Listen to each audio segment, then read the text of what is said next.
You know we told that stick talk, I'm about to fuck this cash up.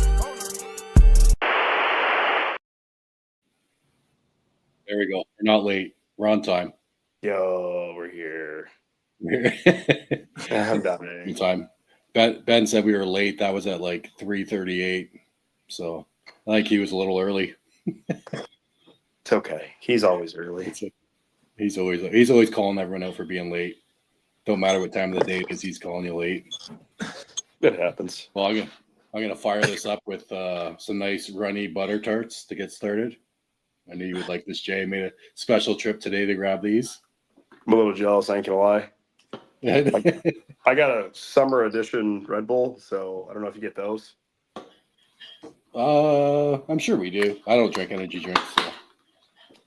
What a lame ass. Oh, this thing's a mess. Actually, I'm not gonna eat one of these. I'll save them for later. Fucking disaster all over my face. I'll eat French fries. They got French fries with delicious creek water. The creek water? No alcohol for me. I'm sober tonight, guys. That's why I'm probably like, well, aside from being sick, I'm also sober, so I'm not going to be as entertaining or fired up. So I apologize. Well, at least you're on time. That's nice. Unlike Pro Tree. Pro Tree actually commented that like over 30 minutes ago, like at like 6:30, like when I logged in, like I saw his comment. I was like, oh man, like someone's already waiting. Oh, he's just messing around. Well, it comes up real big today on the screen. I don't know if that's just because there's 3 of us on here or if I've messed something up, but there's our boy down there. Here, let's let him in. Boom. There he is. Bro, I hate technology. It sucks sometimes. Let me turn this noisy fan off. One day you'll figure it out. Yeah, like I'm on a rental laptop right now. He can do it. He can do it. I believe in you, Garrett. I really do. I firmly do. We good? All right, cool. So, and this time I got a cord so I can hook up. So, nice. What's up, fellas? How you doing? I think everyone's doing all right, other than Jay. I think he's probably had the most issues over the past 2 weeks. I'm fucking dying. Well, he is poor and slow. He's not wrong. He's not wrong about any of the above. Oh, I'm sorry. Was my mic on? Oh, crap. I fucking hate you. So where's the tenders, man? I told you to bring the tenders. I got French fries. French fries? Oh, my God. Those look like some McDonald's French fries. No, man. It's from Pop's Italian Beef. Pop's Italian Beef. Yeah, y'all probably ain't got that down there. I ain't got a Pop's. No, you probably got a Whataburger, which is a lot better. How much do you spend on fast food or like restaurants a month? Surprisingly, not a lot. Like, if you just have a tendency for calling me when I'm at dinner with the old lady, otherwise, it's just like, hey, you want to have leftovers today, or fucking frozen meals, or fucking, you guys want to cook something? Let's cook some fucking ramen noodles. And then you just like, hey, you know what? Let's go out tonight for a good dinner. Oh, there's Chris calling. Man, you're out. We eating every fucking day. That's too funny. Trying to open up my door here. Get the Wi-Fi's in. You gonna give us an update on what's going on with the car then, Jay? Or so we're gonna shoot raw dog meat first tonight. Yeah, we want the worst news first. The worst news first is I thought about buying a Cobra. So we're gonna look at. No, I'm just kidding, Garrett. I'm just kidding. Don't yell at me. Don't yell at me. No, I'd say the worst news is I hurt the white car. I popped cylinder 8.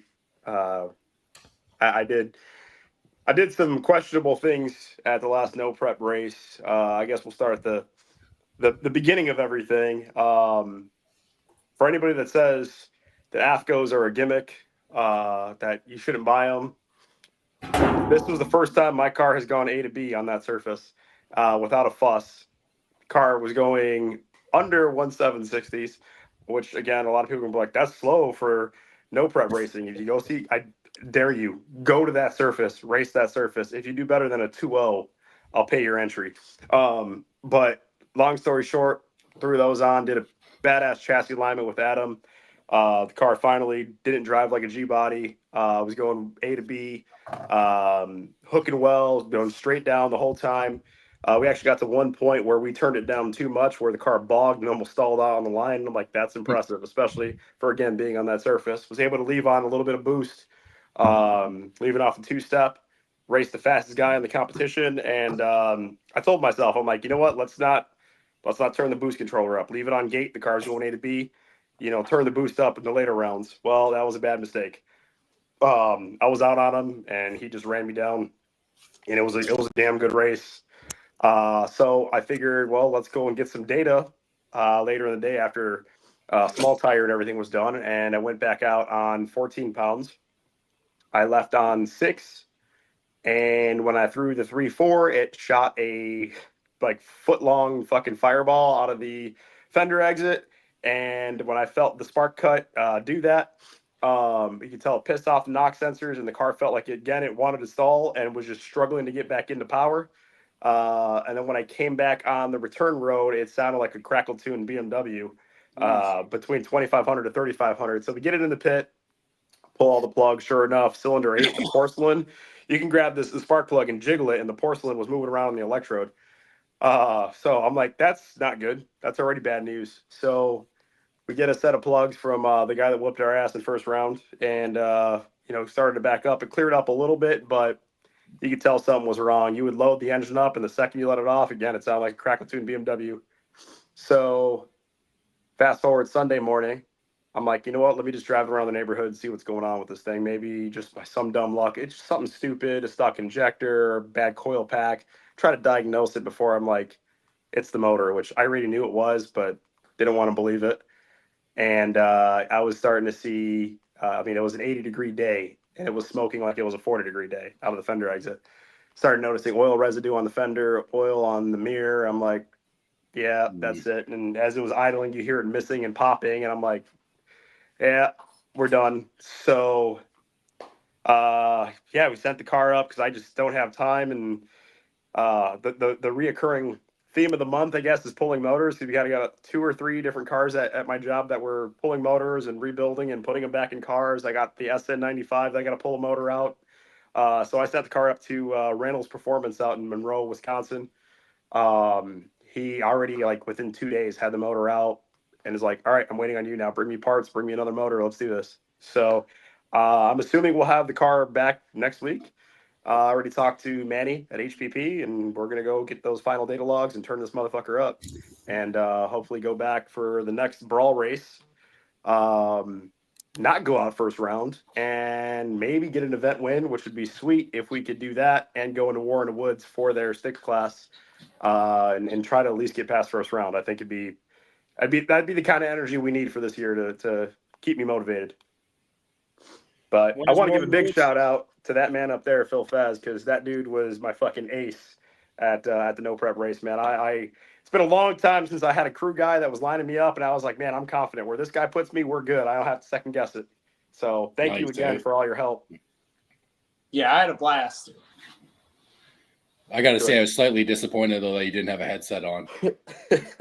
We actually forgot it. My brother was there. I did. And then we were driving because we left kind of later, and then we're like, oh shit, we forgot the headset, so I didn't get to look like a coach or anything, or beater bomb, Yeah. The car did get out though. Holy shit! You really got out on what's that dude's name? Victor Gomez. Yeah, Victor Gomez. Yeah. Yeah. He just clipped you at the end there. Yeah, I mean, he had more horsepower. I was on gate, so I think I was 6 pounds, 6.5 pounds, which that ain't shit. And, again, I just wanted to make sure the car would live through the rounds and go A to B. And then I had planned on the final, okay, if we need to, we could turn it up, but I don't want to show my full hand. And it just kind of backfired on me, and he ran me down. But the car actually, it's time for beadlocks. I'm spinning the fucking tire on the wheel, nasty. I put the line right on my valve stem, and between all the passes throughout the day, I mean, that tire probably moved a half rotation. Ooh. Yeah. So. Victor had to drive the shit out of that car to come around you. He was all over the lane and everything. Yeah, as long as we keep making them work for it, and like that's the thing with me. Again, I try not to be cocky about anything, but there's a few things that I will be confident with, and I'm usually damn good on the light. And I'm usually on a prep surface. I'm pretty nasty on a 60-foot, but now having the more horsepower and being able to put that all together as a package, I think it's going to be like a car to beat in this stick shift series. So we got 6 more races to go, and hopefully we make all 6 of them, and hopefully we win the majority of them and could go. I would like to win the series, but again, not going to have too much thought for the further events. I just need to get past each one and worry about the one at the time. Well, I was actually surprised that you were going to have it ready for the next race, but I guess if you got it shipped off to get some help there, because I was like, wow, that's a big goal to have it turned around and back together and racing in a couple of weeks. But yeah, it's people helping you out. That's sick. I want to, again, since we're on here, I want to give a big shout out to my guys with my team, Southside Hitman Racing, Daniel Escamilla, Andres, his brother, obviously my godfather, Jose. I got a killer team behind me as far as when we go to the track, and then my chassis tuner, my boss, Adam Drzajic, Manny Alvarez tuning the car. It's a really strong team, and I could say this is the first time in years that I've had this. And I think this is the year that we're going to get some event wins finally. And I think we're going in the right direction now. There's a good energy. Those guys, it was all hands on deck to get the car brought up to Steve Reynolds and have the car situated. And, in return, like I told Daniel, he's going to be racing at Streetcar Chaos at US 41 this weekend for Foot Brake Heroes with his ZL1. So we'll be out there. We're going to try to hopefully go some rounds, but there's a lot of race car guys with their trans brakes disconnected. So I'm sure we'll probably get clipped by some 7-second F body or something first round, knowing our luck. What are you putting in the car? Like you got another Gen 2 or something, or? Yeah, so it's just a basic Gen 2 truck motor. I didn't want to go again. I wanted something that okay, let's just get it through the season. I don't want to go balls to the wall and put some badass motor in it or have to worry about I got to source an engine. I got to wait for shipping and this and that. So we had a few engines sitting around. My buddy Cameron told me, he's like, hey, man, I got a couple of them. I know you got one. Whatever one's the best condition, just use it. So we grabbed the Gen 2 Coyote long block. We're going to use my Gen 1 heads with Gen 1 cams. We're gonna do the gapped rings, so it'll be ready for boost. We're going to put some ARP hardware in it, all Ford Performance gaskets, tensioners, all that. So it'll be, at least the drive system will be all nice and new. We actually seen that they were in stock at late model restoration, so I'm like, I got to jump on them because I know how hard it is to get those drive kits. So it's just gonna be a more reliable version of what we had. And then the Gen 1 that's coming out of the car come wintertime, I want to actually have that one built, and then I want to redo the turbo kit and use the bigger 80 millimeter turbo. So the wintertime, we'll definitely see some big changes, but. Again, it's going to be hard with 2 projects. I also have the SN that we're going to end up putting the Nitrous 5.3 in. So we're going to have my hands full. Yeah. According to Garrett, those Gen 2 motors, those are Pro Mod engines. Yeah, they are. Pro Mod. Now it's the Gen 3s, man. Every one of them's got twin turbos. I don't understand it. It's all fun and games till Marcus shows up. Yeah, and then you got centrifugals, which is like a turbo that's handicapped. Centrifugals, I always thought were how do I want to put it?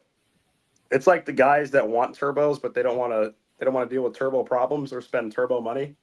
They just want the easy button, and then they're like Beefcake's video with, I could change a belt in 15 minutes on my lift and my $300,000 shop. Yeah, tell me how you like it when you put the kill pulley on it and it pops off and the turbo car is still walking out your life. Mm-hmm. I'm sure that both sides have their issues and stuff like that. But from a blower guy standpoint, I hate belts. I hate belts with a passion, because you'll go out there and you'll oh man, I got badass belt. Phil man down. Wow, seizure time. Bunch of tire shake going on there. Some damn radials. But, that was definitely Phil launching. Yeah. Now you'll go out there and you'll buy a badass, Gates green belt. It costs $80, and then you go out there and you shred a rib off of it in 2 passes. You're like, well, there goes that. So started doing like the cheap like Master Pro stuff from like O'Reilly's, and I mean it's rubber. I've heard different sides of this, but a lot of people that I know, they run the cheaper belts because they're less felt made and more rubber based, and so they grip pulleys better. So I don't have any science to back this up, but I can just tell you that my wallet's a lot happier when I run a cheap rubber belt, because if I'm going to shred one, I'm going to shred a $26 belt. Mine's I just got a Gate 6 rib on mine, just a black belt, and it's been on there since I got the blower, 4 or 5 years. Yeah, I got all Gates HD green belts, and like Yep. For a minute I was having belt alignment problems, but it's kind of a problem with like I had with the water pump at the time, because with VMP's 10 rib kit they said you only run 3 out of the 4 bolts in there, and then it wasn't perfectly centered onto the engine. So under load, when I'd put on the 2-step especially, it would just fling the water pump belt off. Mm-hmm.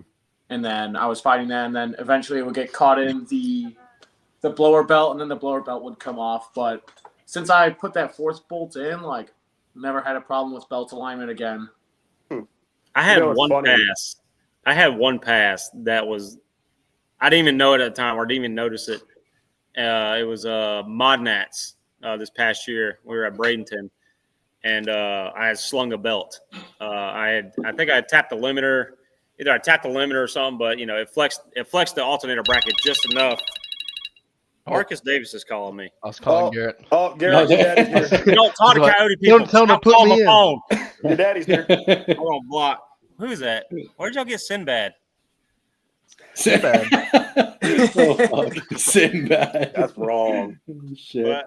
But before Marcus interrupted, them Coyote guys, I don't know what their deal is. But I ran a sound like your pass. feelings always hurt. You're surrounded by him.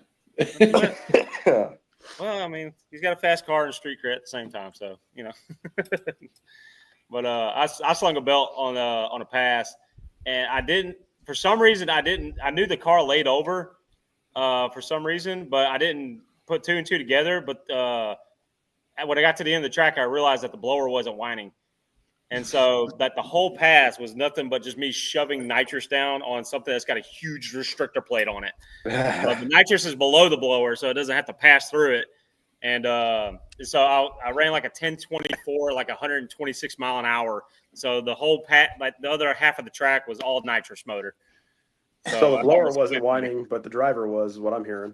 It was.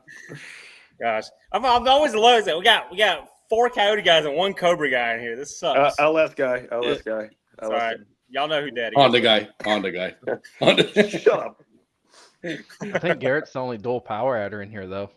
Says all the twin turbo guys in here. Well, except That's for one. That's one. I got a single turbo. 1 turbo is 1 power adder. So what we got 2?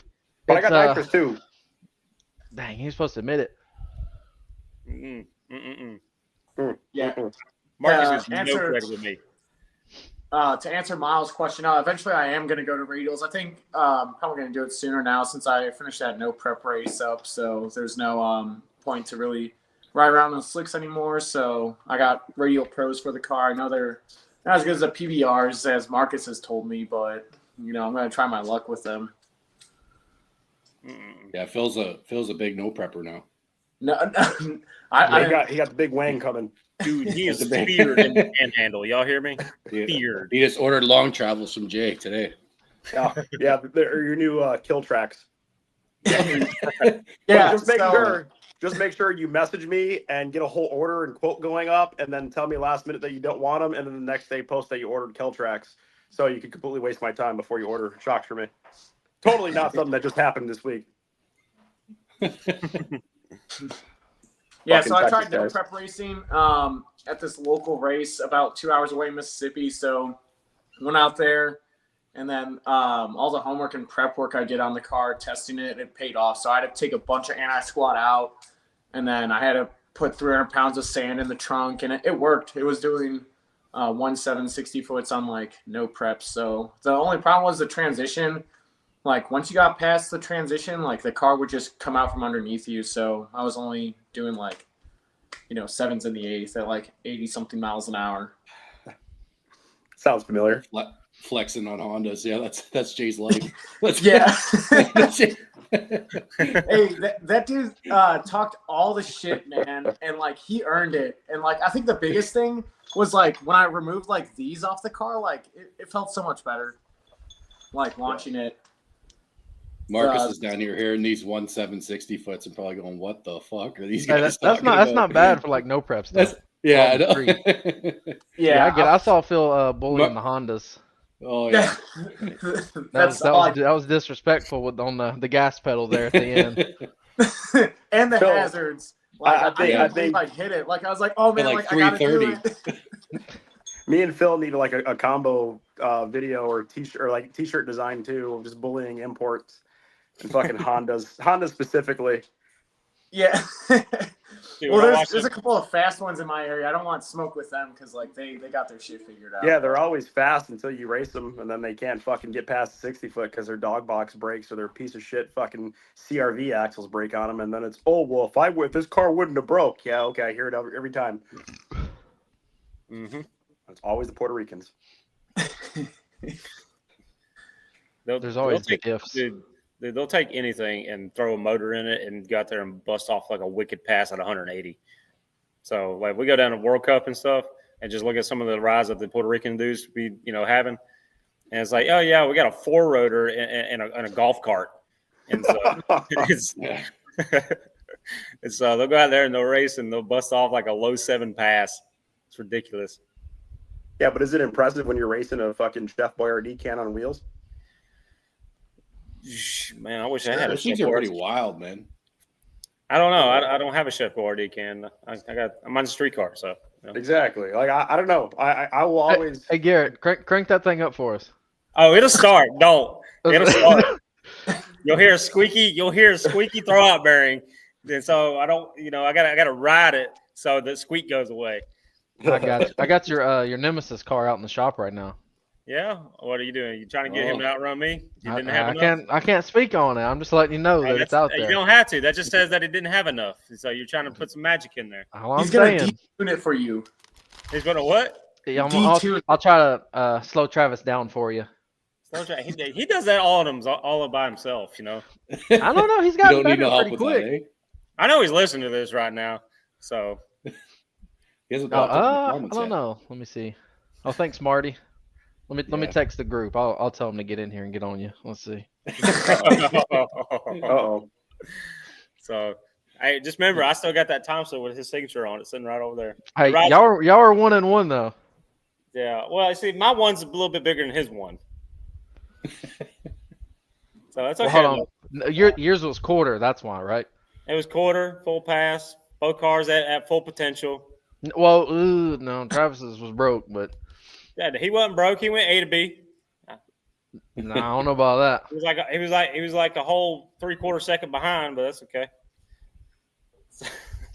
I'm just gonna keep building it up, and then I'm gonna take like all just of my so you clips. He started it. And just make a playlist. He started it. I had no beef with Travis until that guy right there started it. I don't know what. It was just him talking. It was just him talking shit in comment sections. That's all it was. So. I mean, that's what it is.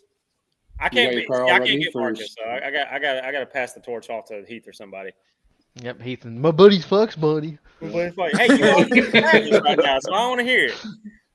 My buddy can't hear you, dude. You got 2 turbos and a slipper clutch and a faceplated transmission. Well, I don't have no AC. I don't have none of this shit. Imagine if my car was 500 pounds lighter and had a little over another 100 cubic inches. Imagine what it would do.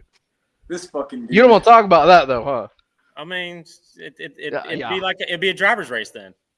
Race. We're pretty close right now though. It'd be a good race. I don't know about that. You keep having to slow your car down because you can't get it consistent enough. It ain't bad. So it's all right. Which is, I'm talking so much smack on him because he ran the first slipper device that I made for Coyotes, and so he tested it out. Put it on the map. No, I'm just playing. Do what? It put you in the 8s. So it did. It got me over that little hump. Yeah, I got you over the hump. And then what, like 4 or 5 passes? Hey. Yeah, Sprinkled, I think sprinkled so. a little suspension knowledge in there for you, Yeah, and you're like, yep. huh, I You get it and, now. Put you to a radial. Yasko hooked me up with the Hey, initial this is me suspension pulling them stuff. strings. Hey, Garrett, Jumping you in should for look at the everything I can. comments. There's a comment for you, buddy. The Garrett guy seems like he complains a lot. Yeah. Fucking Cobra guys, man. They whine as loud as their blowers. My belt broke. So. You got that car ready for the brawl there, Marcus? Yeah, as ready as it's gonna be. I need a bigger intercooler to go faster or change it to like air to water or something, but Methanol. What? I don't feel like spending the money, so it's Aren't just you out of turbo? IT issues. it's gonna be. It is what it is. No, we found out it's not the turbos. It's the intercooler. You know, I got some friends at Nitrous Express that can fix that. That's not a bad idea, but then I can't have Garrett be like, "Oh, it's a dual power Yeah, adder." dual That's a power triple adder. power. Triple Triple power. power adder. Mhm. Triple power adder. He's the real pro. Triple mod, guys. power adder pro mod. Triple power adder pro mar. You know this funny thing? I tried it. There is a drag and drive local to him, and he will not participate in it. And he No. swears up and down he has a street car. I ain't gonna do it. Yeah. I've I'm about to already do got with that plans. Keep over there. I got bragging rights. I got mod nats. I got like 3 more streetcar takeovers to do. Now, I will say I did say I'd support Travis during the drag and drive, so What about FL2K? You gonna be there? possibly depending on the dates or whatever. But if it comes down to like a streetcar takeover or FL2K, I'd much rather do FL2K. Which I know 2 of the other guys want to do that, so that's probably going to be the move. Garrett better be there though. At FL2K? Yep, with your car. With my car? I don't know if I could. All right, so I don't Garrett's been know there if the I can past make 2 it years with between that and Mondas because they're back to back. So I'm going to Mondas if I choose one. It's a streetcar though. You can do both.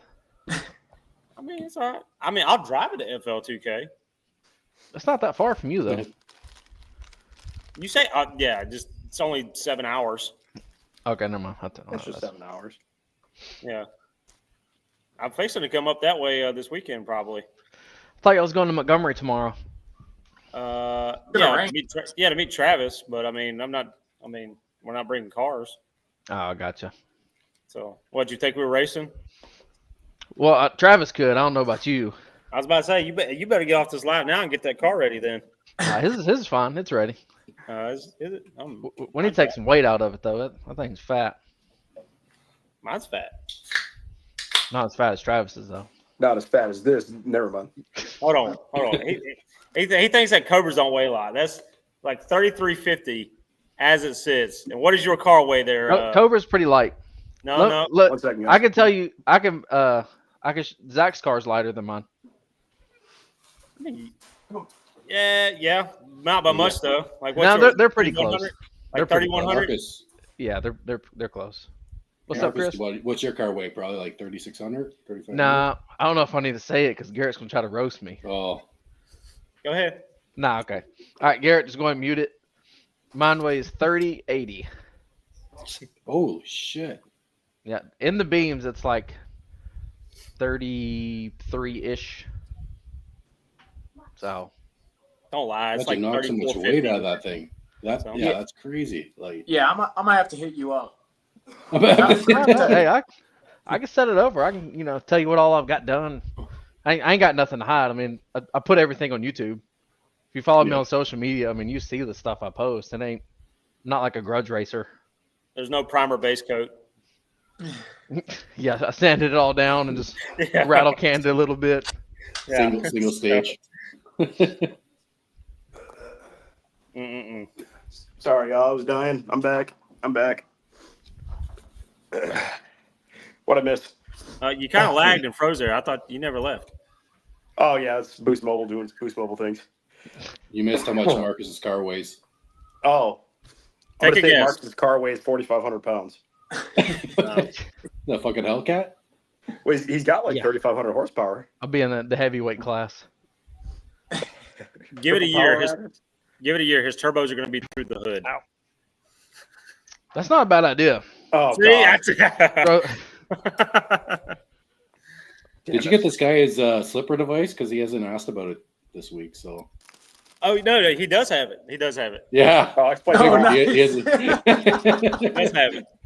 Speaking of, hold on. Now he left. I come back, he leaves. I'm taking this personal. I still hear you. Fuck you. Garrett got kinkles. Hi, Chris. Hey, Jay. How are you? Where my slipper at? Hold on. Oh. Over here. Suspense. He's asking where his slipper's at. Here Oh, is he going to grab it? Was it done but not shipped yet? Well, I think he moved on to C5 Corvette stuff, so he's gonna have to wait. Day late and $1 short. Yeah, you got my buddy hooked up with a F-body one for his Trans Am, so that thing's fucking sick. Was your buddy also a trans man? Probably. Makes It wouldn't surprise me. Makes sense. Most F-body people are. Yeah, you heard that, Brandon? I don't know if he's fucking watching, but I'll fucking definitely make sure he knows. He's like, I would make sure he knows you're trans, just like the car. Gotta walk around the shop like 3 times. Holy shit. Here you go, Jay. That's what you need right there. Yeah, I'm waiting on it. Yep. Oh, I will say we do have the one that came out of Travis's car since he went adjustable. It's sitting in the shop right now. Yeah. But You need I was gonna hold on to it in case everybody starts like complaining about the rules and say I gotta have a diaphragm. I'll put a diaphragm clutch back in there and then throw the slipper back in. Oh yeah. Well, Oh, that's there the you OG go. I one. was trying to- Oh, it's all I was you, like, why there did you I go. just go big? Yeah. So this is for an S197. So let me know what I owe you for that, and I'll send payment shortly. No, fuck you. So yours, I have one identical to this back at the shop, but Oh, this man. one is for a guy going to bragging rights next week. So Marcus. So, and this is the pedal bracket. It goes around it. So the Coyote pedals are weird because they have like an offset or they have like a angle deal. So this is a little sandwich bracket. So 3-bolt system. You just clamp it around it. So I got a little offset there. So whenever you put it on the pedal comes down this way, and then the bolt is leveled across. So it just moves with the pedal level. So, and then all this is the fancy CNC stuff. So got a little pin there. Hell yeah. Nice. So FFP Custom, shout out to them. They Ryan over there, he machined it. Fits perfect the first time. So I'd say let's get the homie Chris Pegelo hooked up first. I can wait a little bit longer. yeah, so I think he needs it more than I do right now. yeah, so Probably, yeah. I would definitely send one up that way. But it works out pretty good. Very it's a good way to help, dial consistency for the for the cars and whatnot, and then you kind of predict what it's going to do, next round by making adjustments and stuff. So but start off with Amazon parts and then morphed it into something like this. It looks really good, man. Awesome. Oh, yeah. So cool deal. And which you can't really tell on video. So all this is stainless hardware. So there's no rust, no nothing. So I started off with like zinc coated stuff, but it just kind of looked cheap and like cheap, average hardware. So I made everything out in stainless. That way there was no rust and it looked shiny all the time. The brackets all made by hand. So this bolts up these 2 holes. It bolts directly above the steering columns on the studs, and this kind of drops down, and it just glides with the pedal. So Badass. oh yeah, so pretty dope. It's gonna be dope, man. Oh yeah, so that particular one is going to bragging rights. It's being shipped out tomorrow. I think that'll be a huge help for my War in the Woods trip. Oh yeah, I heard the starting line's really good, but it goes away very fast. And I know that left lane has a nasty dip that I'm going to have to be working for it. yeah. When is War in the Woods? It's the end of this month. I probably should have it written down, but I don't. I'm sorry to say my calendar's fucked. I pretty much just have an alarm that says, hey, wake up and go to work. And I think it's May 29th to the 30th. There you go. Where's all the fast second shift guys? Wanted to hear from those guys. Teal car is so sick. Teal car is about 4 miles that way.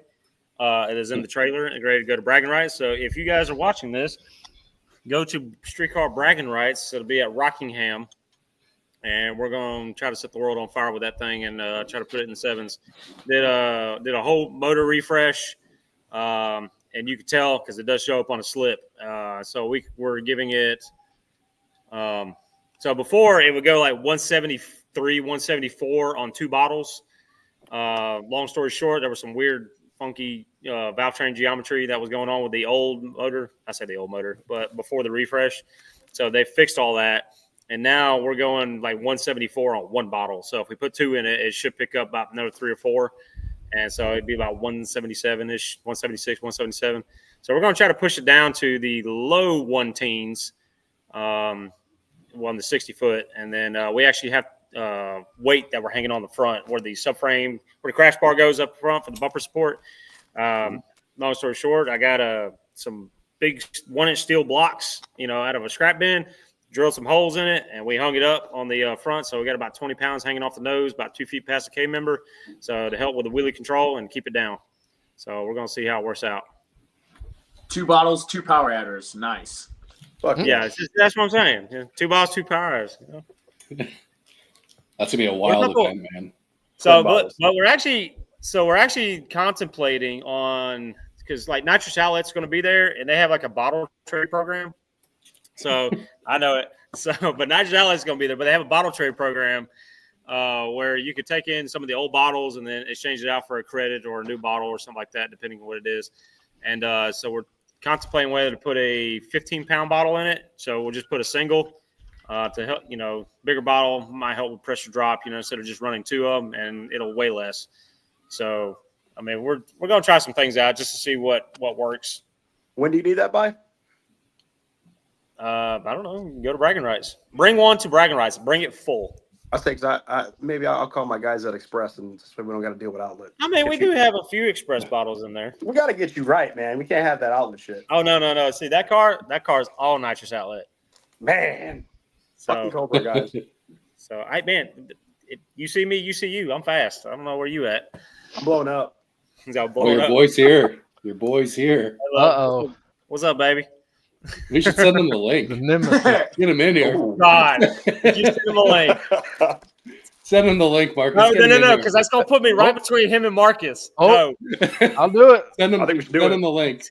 Send him the link.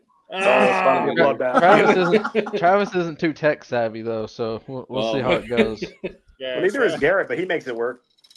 Yeah, I'm not at all. All my stuff's mechanical. Like that's mechanical. Well, now I get why you like outlet. I get it. Let me know who all is going. If y'all need a place to crash, have a room, and live an hour from the track. Well, we all can't fit in the trailer. I might hit you up then. Is it gonna be a no boxer night or what? What now? No boxer night or what? Yeah, no boxer night. Fuck yeah. Takes off for Harambe. So, by the way, it's funny. I started seeing all these posts about the 100 men versus 1 gorilla thing, and I think we proved that in 2016 at the Cincinnati Zoo. All guns aside, I think this group right here could handle it. No, can we? I think we can, because I'm going to kick Gorilla square in the nuts. Phil's going to run a diversion on that motherfucker. It's going to take it's going to work out. It's fine. Nah, it'll take 10 stick guys and 100 autos. You know damn well, Garrett, you're going to hit that gorilla with pocket sand, and then Chris is just going to sit there. And that's it. Shisha. So, the pocket sand seems like the most effective way. It's like king of the hill. Dang, Chris is going to win his friendship with Butter Tarts. You got Kim brainwashed too, eh? She's NX gang, man. She's NX gang. Dang. She's NX gang. Fake manipulator. Out there with the Jimmy Dales. She's the one that put me on. She's. I'm driving. Can't join right now. Man, we know you can't drive. Damn. I might clip all these. It's gonna be funny. Yeah. Hey, where's my bottle at? I usually have a bottle for him. Oh, here we go. Hold on. Who says it's gay? Is it you, Marcus, or is it Travis? They said what? Who says that his nitrous stuff is gay? Like when he sprays it like that. I mean, Just it 'cause wasn't he's an me. outlet, I'm I'll gonna say say he's that. There may have been some other guys in the group. It's pressurized jizz. That's what's coming out of that bottle. This video is brought to you by. Oh shit! Jay worked. It's for you, Travis. I'm about to make a trip to my garage and grab my NX bottle. You remember what I was saying about every Uh-oh. time I crack the bottle that the peacocks always go crazy over there? Oh, yeah, I can hear him. Is that what that was? Hold on, Yeah. just listen. Oh, that didn't do it that time. So, I heard him earlier. they're like on the other side of these trees and they're just squawking. I think what you was saying last weekend. What were you saying last weekend? Say last weekend? Well, I mean, he can't drive either because he tried to pat the gas and then pat too much, so his timing's all off. So Yeah. Marcus knows exactly what I'm talking about. Yeah, that was pretty rough. It was so rough. I was the only one in the stadium. I actually supported him. I was the only person in the stands, and so just rooting him on, and he let up too much. But He had a 2/10 window. you know, bracket races. What do you expect? Yep. And then you got the sad walkaway video. He did get the sad walk away. Me and Phil need to go at it. We're pretty close. Me and Phil need to get a pass in. You, Phil, Travis, and Corey. You don't need to have Phil's a a no shootout. prep guy now, though. So I only see one. Yeah, do like a 4 horseman thing. There you go. Hear those fucking Where do you- peacocks again. Yeah, you can hear him.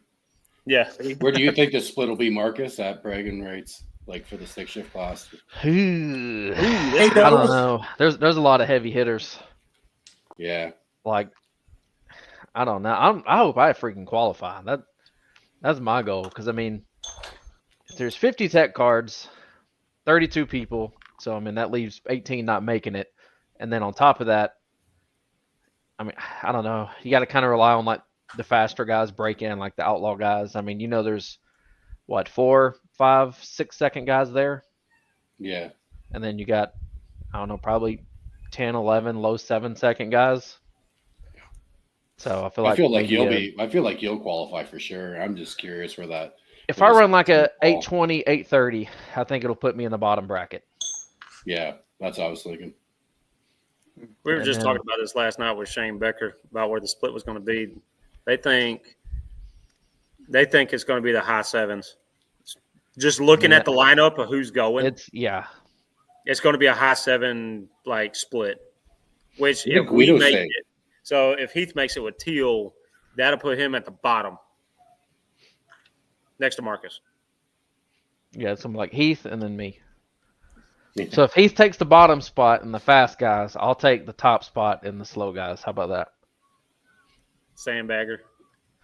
I didn't say nothing about that now. That's how it sounds like. Bracket racers. It is bracket races.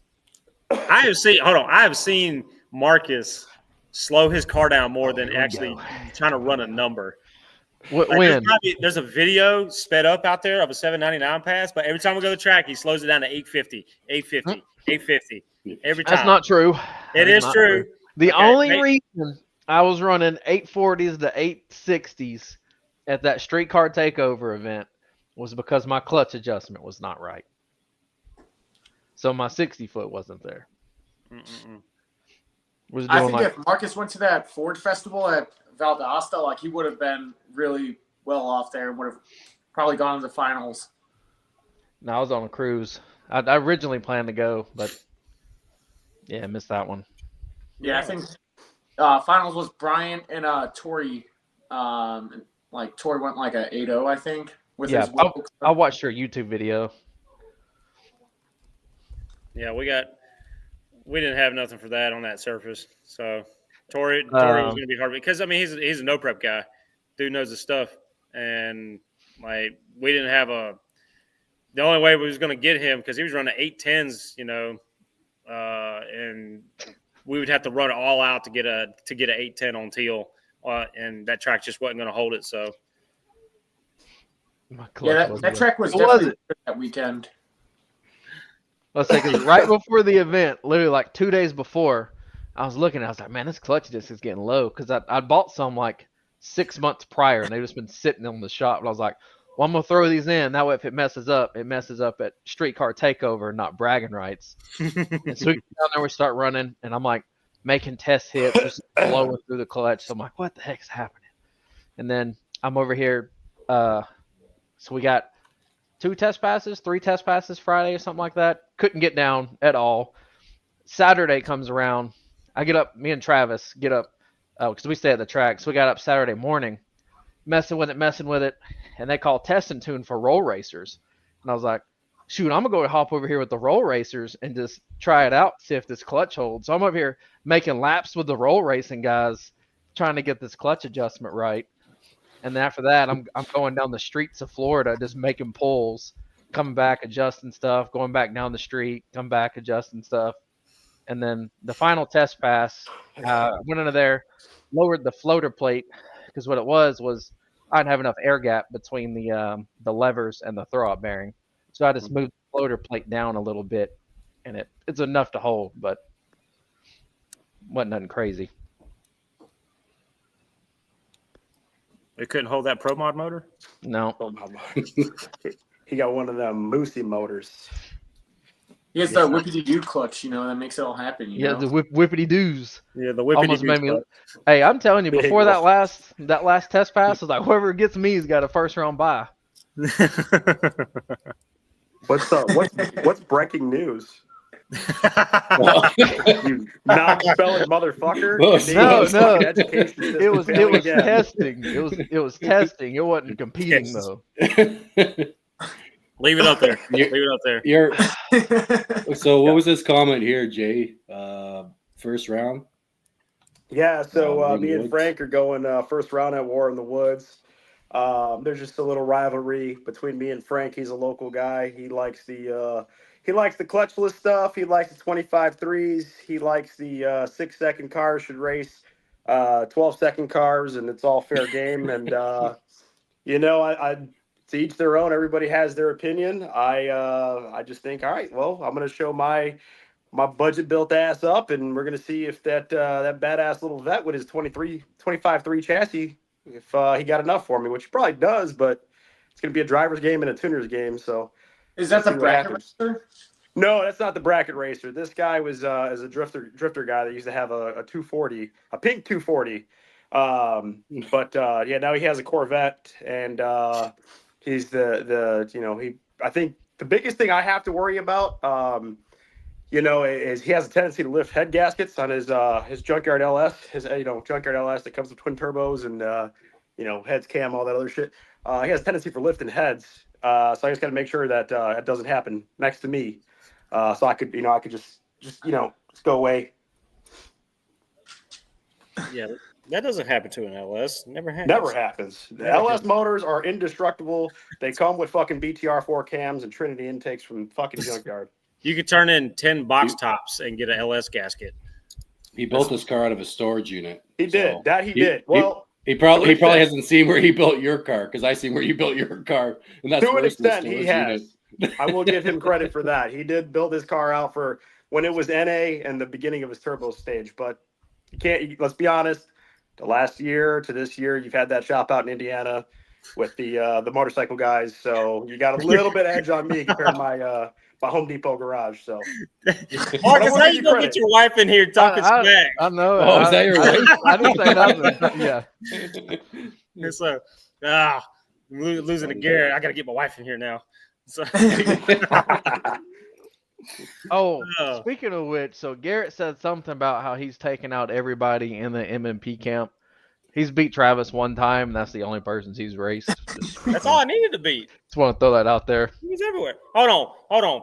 Corey at the time wasn't as fast as Travis. Corey at the time wasn't as fast as Travis. I know Trey wasn't. Okay, so there wasn't no point in racing them. How you sound Not scared. Travis. All right.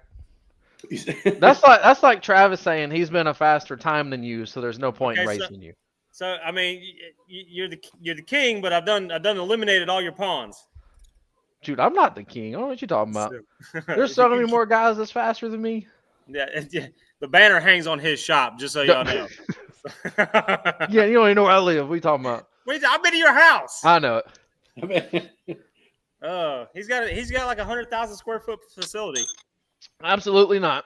So It's a 24 by 30. It's a 2-bay shop. Yeah, I got that MM.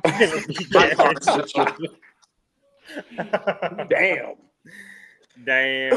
Hold on, woman. Yeah, hey, hold on.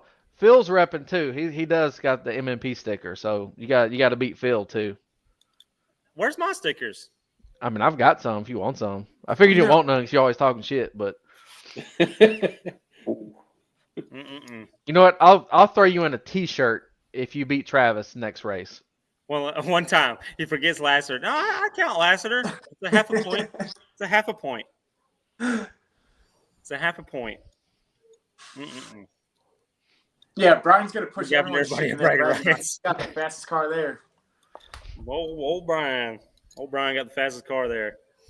He's gapping everybody, including Grubworm. Hold on. All right. I already talked my smack on the last one. Marcus? You talk a lot of smack off camera. All right. So what's a controversial on camera too? What's a controversial? What's a controversy that's in the industry right now or in racing? It's controversial. My biggest problem with racing is the whiners. It doesn't matter where you go.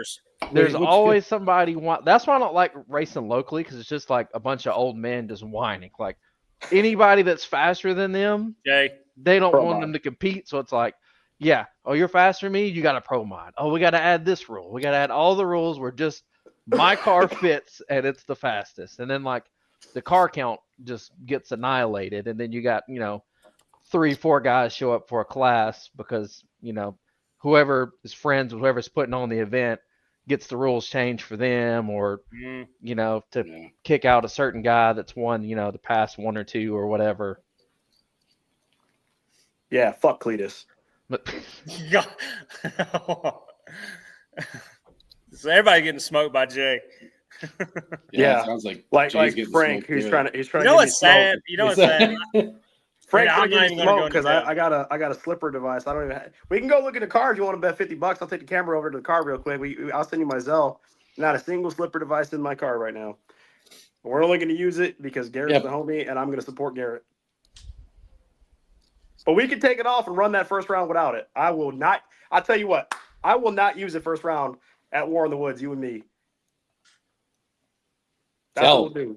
I'm not going to use the slipper device for that first round. You and me will get our race done. Whoever wins, wins. But I will not use the slipper device. The only reason, again, I'm going to use it because I'm going to support my homie Garrett. But we don't need it. We're not going to use it. So if I blow my shit up, that's on me. To be honest, for like the no prep racing, I think it's better to free foot it. Like that's just what I found, like through my own findings. But I'm a fucking retard at the same time. So yeah, but we're 2 rees and a tard, so.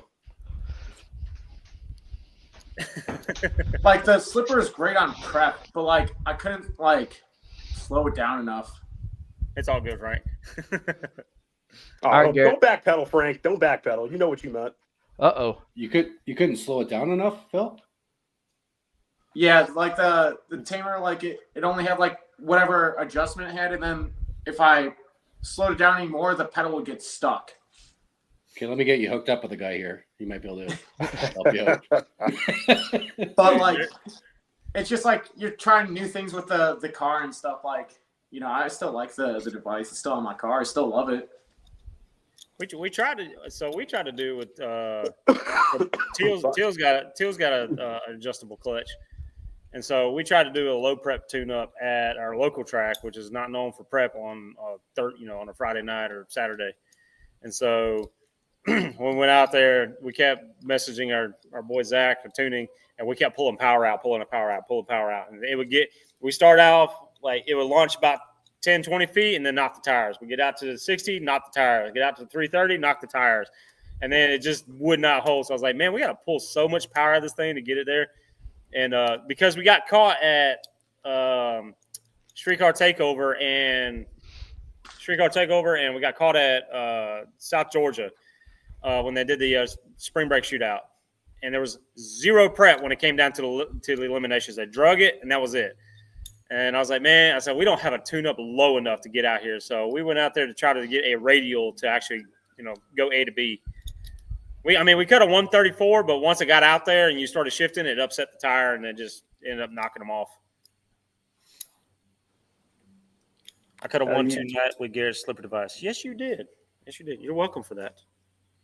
Still going to be. Was that also the pass he beat you on? No, absolutely not. So, hold on. I don't even think he had it then. No, he did have it. He did have it. Did? Yeah, he did. Yep.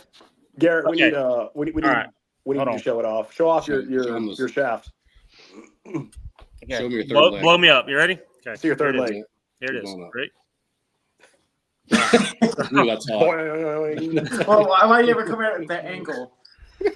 Hold on. I got to put this bolt on to demonstrate it because I can't pull it with my fingers. Can you rub it really quick just to really show that it's a clean device? Yeah. Just loosen the shot. Why did I put this on so tight? Give me 1 second. Hang on. Oh my God! You want me to just get the one? Yeah, Phil. Oh, you're looking. Here we go. Damn, Phil looking thick. Look! I know. Look at that TVS there How are you too. gonna be fucking double look at the cheeked up on a triceps and the Wednesday? biceps. Damn. Is that a 265 blower? No, it's a 2300. I know it. How do I flip this shit around? That's I a don't know. Gen 3R. We're I seeing don't that, like this view. that quad thing. That's like the Vertical video. Peasant. it's a boomer view. The boomer. Yeah. I send you my penis. Please respond. Oh, we gotta. Are we back to me or him? Where are you? Phil's not connected. Oh, Phil's not connected. Okay, so. Oh, he's back. He's back. Oh, I moved. Oh shit! Hold up, I need a light. Oh, see now. Oh, now I gotta sit next to the weird kids. Damn it! Typical. Marcus is behind. See that? Man. See, I ain't gonna hurt your feelings, Garrett. I ain't gonna hurt your feelings. You can't. Phil, hurt my- you all right over What do there, you got going Phil? on there, Phil? This man just turned into a 60-year-old man. Oh, he's trying to show the slipper. Ah, there you go. The Oh, stripper. Oh, nice. This is how it mounts on the pedal, and then it comes up and it mounts to this piece of trim underneath the steering wheel. And basically what it allows you to do is slip the clutch. So like, Look at him obviously, croc. Oh, look at those slides. Jesus, are those Hello Kitty? Oh man, yeah. and then you energize it, and then you let go, and then it'll slip it for you. And then you kick it again. And then it'll be free for the rest of the gears. So you were saying on no prep you couldn't slow it down enough or speed it up enough to get out. Like, it was like two things, because like I was launching on the two-step, and I really think it was too much power for the road, and it was just easier for me to have the least amount of power in the car by just free-footing it. Because like I'm on my 3.6 pulley with a 20% lower, and it still makes way too much power, I think. From Well, a dig. that's the thing with TVS cars on no prep, right? Fucking TVS guys. I miss my TVS sometimes. Totally not jealous that you guys got TVSs and I got a piece of shit precision. Yeah, especially when you run fucking 11s, 12s. Yeah. Well, At least I don't know why Marcus they is keep running saying 7s. 11s. I'm a 12 guy. That joke can never die, Chris. It can never die. Garrett, you need to come up with a name for the slipper. Third leg. We already had established this. Like an official name, though. Third leg. Third leg-o-matic. It needs to be Yeah, no one. on the side of the slipper and the sticker inbox. Just call it MMP. Instead of going like, oh, it's a clutch slipper. It's like some random guy, and they're like, okay, let me search clutch I have slipper. to call it a slipper as a vague Versus- term right now because everybody that I know, they call it a tamer, which is totally fine. I take no offense to any of this. Tamer's made by another person. But for legal reasons, I got to call it a slipper device. But this is a hurricane door shock. Can't you name it something similar, like how Caltrax and which I don't know. Well, So I don't know if it's. So I don't know if I hate you. taken. both or with not, Garrett and Tamer? Like, can you put that together into One word. We gotta Just use that. something. Well, you can give see- somebody one word and they should be able to find it instead of just searching slipper or tamer and there's like 50 options. Yeah. Well, I had a couple names. Heath wants me to call it the El Lancho. I don't know why. That sounds gay as fuck. No, that's what I'm saying. Why's it gotta be Mexican? So, because you use it in Mexico. Oh, That's fair. That's fair. See how I slid out of there? I See, think you get out call of it third leg. You make a really beefy looking logo and the lettering. When you print it on there, it looks really veiny, and it'd be funny. Yeah, you take Josh's calf and then you put the second shift racing Big old logo sticker over it. right here. yeah. See if you can put some veins in the housing there. Yep. There you go. I had a few names of them, but one of them was Easy Track, and he was for easy traction. There's going to be more tamer cars at Bragg and Rice than slipper clutches. That's probably true. That is probably true. That was like mod nats. How many out of the field did you have? Oh, there was a 22 car field. Actually, it was pretty even. So it was 22 car field. 11 of them had slipper devices. So Hey, that's a good one. Slipstick. Slipstick, yeah. Slipstick. Oh, that is a good one. That is pretty good. Or you have to trademark it so he can't sue you. Dang. Damn, now I got to pay him a royalty. Just send him another one. Just one-time payment. One-time payment. One device. Dang, that's actually pretty good. I ain't gonna lie. Lipstick. That might happen. Yeah, that's Yeah. So, I'm gonna make stickers. Gonna say screen doors. It was like a screen door mafia. It's gonna have a shock.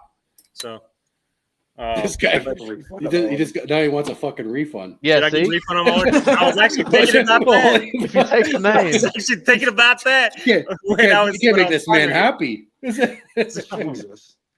Oh gosh, slipstick. I like it. So, That's pretty good. but Kind of mad yeah. I didn't think about that. Gosh, there was something else that somebody wanted to name it. I can't remember what it was. But don't tell anyone your secrets, Garrett. You're hand molded these shocks in your basement with molten metal. Yeah, he's down there on the anvil, just hammering away. yeah. Listen, I'm gonna post up a video, okay, to show y'all how I make these. I did an F body bracket the other night, and I'm gonna have a little voiceover video. It is gonna look so primitive. I'm literally in the shop with like a vise and just like a wood handle hammer, just bang, bang, bang, bang, bang, trying to get it, and just I'll flip it over, get my next angle, put it in the press, drill it, and this makes like one bracket, and I rattle can it with like some O'Reilly's paint, for roll bars. And, That's a fucking lie. There's a whole lot of sweaty Asian kids in his basement Dude, who doesn't want to I'm tell telling you the truth. Everybody about to start buying this shit up now. Yes. They already are. That's the plan. Blow me up real quick. You need to use slipstick like official name. Yeah, that is And a then- pretty good one. Then you need So- to make a sticker that says slipstick equipped, and people can put it on their back glass. Oh, no. We're going to say I'd slipstick. rock that. Yeah, well, it's going to have a picture of this, basically, and it's going to say catch the auto boy slipping, which I thought was pretty catchy. So, but they had so basically it's a solenoid. So basic solenoid on this one. I had to move it up now. So solenoid. So when you push a button, it activates a pin, and you can pull your push the clutch pedal down. What that does is it pulls this shock against it. So when you do that, you can extend the shock out like so. So whenever you go to dump the clutch, I got to slow it down because it's hard to do it with one hand. So when you extend it out, the clutch, sweatshop. Just like Whipple. So you can slip it with your when you dump it, it hits this, which is your base pressure basically. So when you dump it, the pedal will come up so far according to what this is, and it'll catch it, and then the rest of it is the shock slipping the pedal. So once you dump, like you said, the pin. So once you dump the clutch, it hits your base pressure here, and your pin retracts. See? So when that happens, so you get your base pressure first, the shock slips the pedal, and then you can free kick it the rest of the gears. And it's all direct mount. This mounts into the studs on a steering column on the Coyote. So it hangs upside down, connects to the pedal. Pretty easy. So Nice. it's hard to explain it like holding it in your hand and it's falling apart. So China holding it in your hand, it's hard to explain to somebody, and then once you there we see it go. in a car, it makes it easier. But So drill a how Good bad timing did, on that one. how bad did the tariffs hit you with these? I mean, how Dude, bad I does it got hurt in to right build them? before all that happened. So, and my shocks, I had to order 3,000 of them things, by the way, at about Damn. $3. It was $3.80 a piece. And I said, can I get these in black? And they said, yeah, it's going to cost 10 cents extra. So I had to pay $300 to get them in black. So I got it all before the tariffs. I got it out of the port the day before they all went on strike. So it Gotcha. worked out pretty good. And that came with the Before I had to go workers get that it at build them. the hardware store. It was like 10.5 inches long. It sucked. It only worked in the new edge. I'm gonna leave it alone. Don't look at me, Chris. Just move on. Oh, so but I think Marcus was the first one to try it out in a Coyote car. I R&D'd it off of Travis's car that was owned by my buddy Will at the time. So, but Marcus was the one that tried it out. And we did it. Where were we? Jake's? I think Jake's yeah, first, Jake's. you were on Slicks. Yeah. So it And was a then we Jake's. swapped the radials and changed the bar angles. And Yeah. then went to steel, and it did a 129 at steel. So Does did it react- Travis. This is a very good question. Does the reaction time suffer with a slipper? No, absolutely improves. Yeah, it'd be better. It actually better. You don't have to think about it. And so by the time you dump the clutch, by the time you see the light, the yellow lights light up, okay, and you start to dump the clutch. By the time the clutch comes up, the slipper catches it, it slips the pedal, the clutch locks up and engaged. Time has elapsed. So you could pretty much look at the yellow light and dump it immediately instead of having a hesitation to it. And you'll cut a pretty good reaction time. So Steve Schrader, that's actually in the comment section, he's been cutting like 050s on it. So like once you figure it out, as soon as you can dial it in to where you just got all your right settings and stuff, you can pretty much look at the light. As soon as you see that first glimpse of the yellow light, go ahead and dump it, because by the time everything sets in motion, it'll sync up, and then you'll have a good rollout and a good reaction time. So let me ask you this: while we're talking reaction time, how would somebody use it that races on instant green or flashlight starts? About the same, because I mean, so you'll probably be quicker than. So let's say you have a slipper device and the other guy doesn't. They're going to be concentrating more on their slip rather than their reaction time. So if you don't have to think about the slip in your pedal and just dump it, your reaction time is instantly going to be better. So A lot of people panic because they're going to and knee just jerk dump that. it. They're going to knee jerk that foot whenever they go to dump it on the slipping it by the foot. Right on, right on. So, So no prep, guys. Don't be scared. Get you a slip stick, third leg, whatever we want to call it. We don't know yet. Oh yeah, I'm gonna run that shit on no prep. roll racers get a discount if you go to the track. I feel like that'd be a really good promo. That wouldn't be bad. Wouldn't be bad. I mean, you might be able to start converting roll racers to do dig racing, because that's the whole big thing with roll racers. I don't want to break my car. I can't. I don't want to break my suspension. car. While they go out there and they spin the tire and smoke all the clutches in a 10R80. Yeah, 17 Yep. neutrals, Upshift 6 times. I don't know why my transit's hot. and then hit a wall. You could theoretically cut a 00X if you set it up right. Just needs a few passes down, and he's absolutely correct. So I sent it. Will it damage your clutch over time? No more. You will actually damage your clutch more trying to slip it with your foot, because you'll slip it way more than it actually needs to be. So It'll save your axles though, Ryan. absolutely, and it will save parts, Save The everything. clutch is a wear part. which this is a Clutch good is wear thing. parts. That's a good topic to touch on, because everybody's, will this hurt my clutch? Well, all right. So, and I know, nobody's rich and racing costs a lot of money, but the ground zero is a clutch is a wear item. It's a brake pad. It's just like a brake pad. It's a wear item. You're going to use it. You're going to slip it. It's going to eat itself. Depending on how far you get with it, it entirely depends on you and how much you race. Running a slipper device is going to be more uniform in terms of wear, rather than trying to slip it with your foot. Because, I mean, the consistency is going to go away. As you know, when you try to slip with your foot, you'll get it hotter than it needs to be. You'll get it hotter than it needs to be. It's going to end up slipping quicker over time, or not holding the power. So I think this will help you kind of gauge where, how quick an item is going to wear by not slipping it excessively. Yep. So. Yep.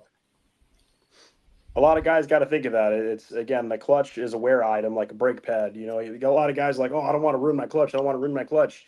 But nobody puts brake pads in the car saying, hey, I don't want to wear down my brake pads.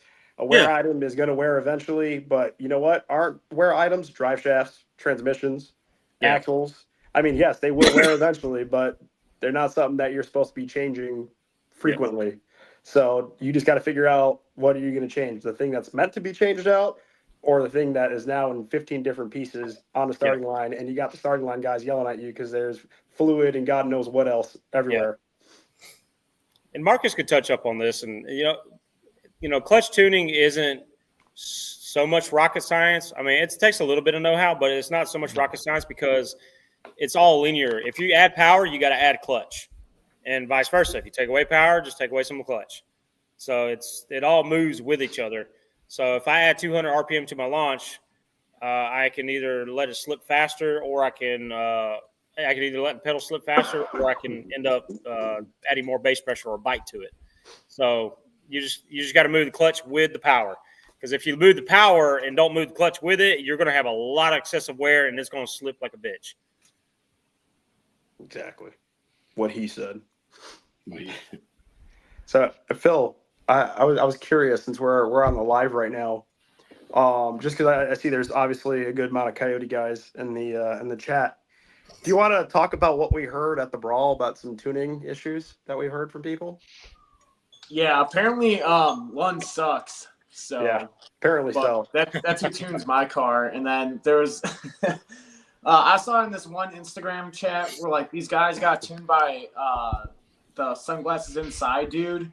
And the car would just free rev to like 9,100 RPM immediately on startup, and then it would either blow the motor, or I think one guy got lucky and the belt broke and then the car shut off or something. But basically gave them those tunes, and then he took their $500 and ran, and like never saw them again. So, and apparently that's the best tuner around. So yeah, we heard it from a guy's mouth directly at the streetcar brawl. He said, "Lund sucks. I was tuned with Shoemaker for a little bit. Oops, I said it. Oops."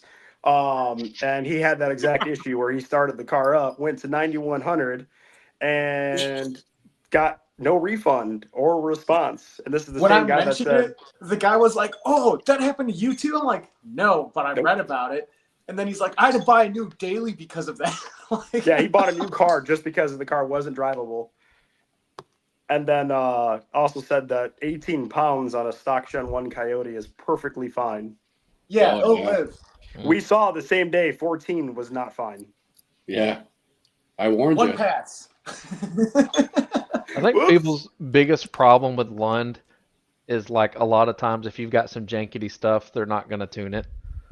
Yeah. That's really what it boils. They're like the easiest people to work with, but like you got some rinkety dink parts on there, and it's like, hey, you should change this. They're going, and then, the person doesn't want to do it, and then they're swapping tuners. Tune the car. Tune the car, damn it. Tune it, Don't divorce me. I guess this excludes me. So fucking Cobra guys. Fuck you and your HP tuner. Pro mod standalone over there. Yeah, Garrett's got a fucking Holly Pro mod. Ooh. Man, I got the computer of a typewriter. So, Big stuff 3 looking motherfucker. Yeah. So, well, so I've met the Lunds, great people. So I've met them. Yep. Anytime I go to the track, I always try to make it a task to stop by, say hi, and shoot the shit. So I had slipper devices for Marcus's camp. Anyways, Corey, Trey, Travis. And so they all had them, and they went to the track, and best we could get was like a 1.5. We couldn't make no boost on the line. And so I had messaged Junior, and I said, hey, man, long story short, that's what I got. He knows about the device and thinks it's great. And And so I said, hey, these guys are having trouble. I said, is there anything you could do to the tunes to build boost on the line? I said, they're all stock ECU guys that you guys tune. I said, I know a couple of them are still within their revision window. I said, what can you do to help me dial their tune-ups or dial their clutch in? I need power. And he's like, well, I can do X, Y, and Z.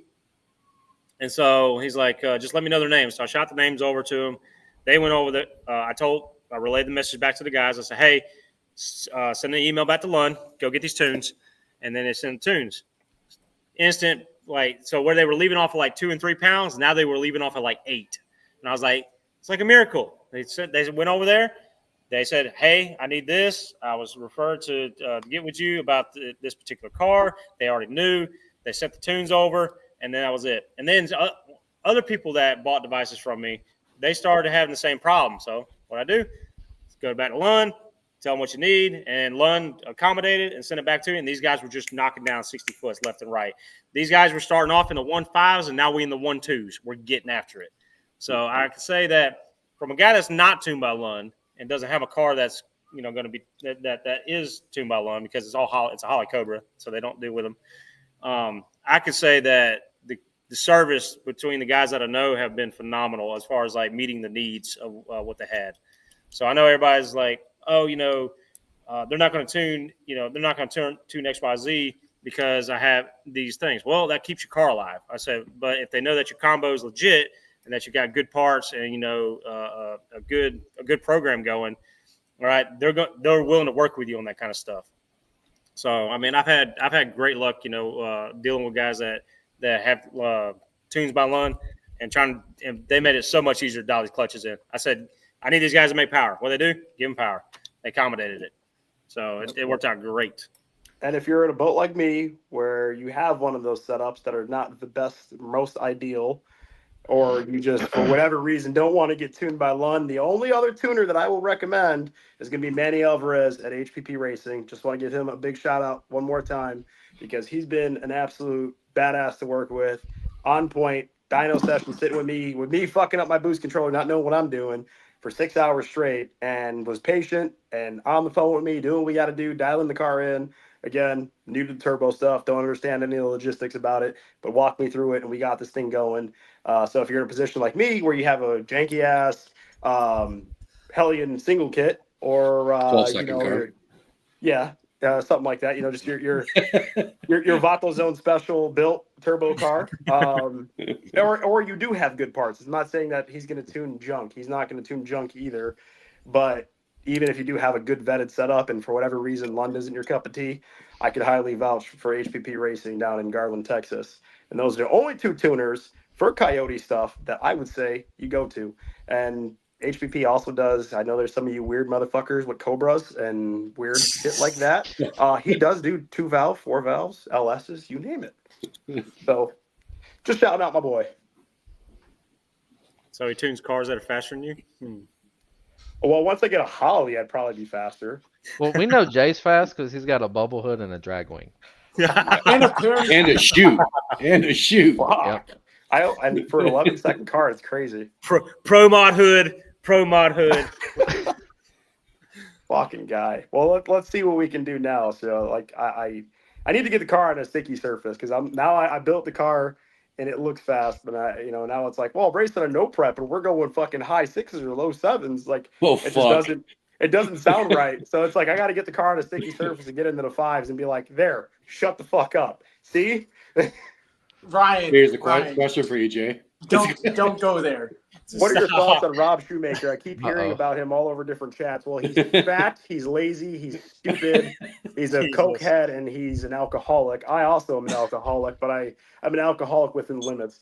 But from what I've seen of experience with people that I know that have gotten tuned by him, one, sending the wrong tunes, or as he even said on the Go Hard podcast, well, I tune within my time. Like, when I feel like doing it is when I do it. You're a business owner.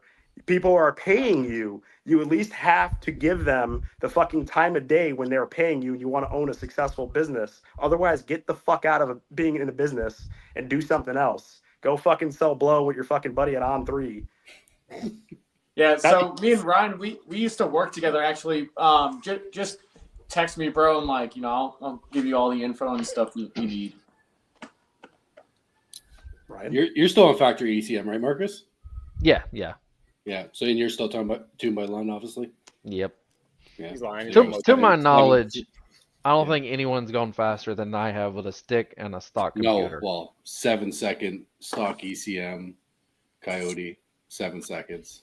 Yeah, not until I get this shit fucking in there. Uh-oh. Feels a big What do we reveal got there? over here. Uh-oh. What is this? Yeah, Like it's GoPro? coming eventually. GoPro 7? Hey, that doesn't work with a 2.3. I know it don't. So What is it? I missed that. What do you got there? Oh, What's in your hand? it was a boost leash, boost controller. Oh. So Uh-oh. yeah, Oh, I got this off Brian actually, and then I have an M2MB watt box I got to put in the car. So I've been putting off for a couple of months. You ordered that so I harness? can know if ship the car, but I just gotta Is do that what it. you're running boost leash, Marcus? Yeah, that's what I have. A Yeah. lot of people hate it, but it's very simple. It works. It's easy to understand. It's easy to use. I think what trips people up is like the pressure is gate pressure and not boost pressure. Like when you're doing your settings, so you might have like 15 gate, and it could be making 13 pounds of boost or 20 pounds of boost depending on your setup. Yeah, And then It's like, not so- bad. Like I keep a like the notes two- page in my phone, so it's like I'll set like, which granted, it's turbo, so it could vary a little bit, but I'll have like 5 gate is 7 pounds of boost, and then I'll have like 8 gate might be 13 pounds of boost. So whenever I want to change it, I just go in there and just change the gate pressure to roughly the boost that I want. Marcus, do you have the What do you- ZT2 also, so you can read your actual boost pressure, or no? Like you just have a boost gauge that you look at. Yeah, I just got a boost gauge. Drill a hole in the charge pipe right before the throttle body, and use that as your reference. And that boost controller will actually data log it. So Because I have the ZT2 on my car right now, just so I can see how much boost each pulley makes and stuff. So yeah, I was just gonna transfer that over to the new setup when eventually when I do it. that'd work. What what are what you do running for a 2-step, Marcus? M2MB. Motec. Okay, yeah. Yeah, I use it for the to cut my ignition when I shift, Yeah. but Fuck that. I don't have a Same strain here. gauge or anything. I'm still clutching in, so that's the signal it uses is when the clutch gets Jay, pushed. Jay will say fuck that this week, but next week he'll have a wall box in his car. Well, no, I'm Yeah, only he saying has one. fuck that because that spark cut. That spark cut is what blew my motor. Eventually, I'm gonna go turbo. Yeah, there's no doubt about it. Like the blower stuff is cool, but like I hate going to the track with a cooler full of ice. Oh, Garrett's getting triggered. Y'all watch out. Oh, fuck. Here we go again. I got your friend here, Phil. Telling you. Mwah. Listen. Did you just This kiss is that? magic in a bottle, okay? This is magic. That'll be a If you're 2-power blower guy car. out there, listen, if you're a blower guy out there, okay, and you're wondering like, damn, I can't hang with these turbo cars or whatever. Okay, well, turbo cars can't hang with you now. All right, nitrous outlet. All right, nitrous outlet. Go get you a kit. Put you a nice little, put you a good system on there. Spray it dry, spray it wet. Doesn't matter. It likes it all. So I'm telling you, like as soon as you get there, you're like, and they're like, oh, it's like they start hitting that up arrow button over there on the boost leash and shit. So That sounds a lot easier than getting a torch out and like heating the bottle, like I was doing yours at Modnats, and then like hope it don't explode in your face. You guys are using torches still? That's definitely an outlet thing. yeah. So see, he's talking about like 20 pounds. I'm talking about 950. But see, you could like if it's a turbo setup, you could just have like a button, and you just hit the button. Oh, I got a button. And then you leave the other guy when you push the button down. Or you Yeah, have I do both. love that ball a little too much. Listen, I felt like the first time I ever did a spray pass, okay, at the local track, I felt like Harry Potter. I was like, I like magic. It was amazing. So, it is so violent. Nitrous is so violent. It is ridiculous. It's the best power adder. It's like, you've knocked the tires or so out, or you bog it out. Turbo guys are like, it's like a yawn trying to get it back. That's how boring it is. Nitrous, we're here. We're now. We're done. All right. One more time. Well, this one. Hold on. You ready? Ready?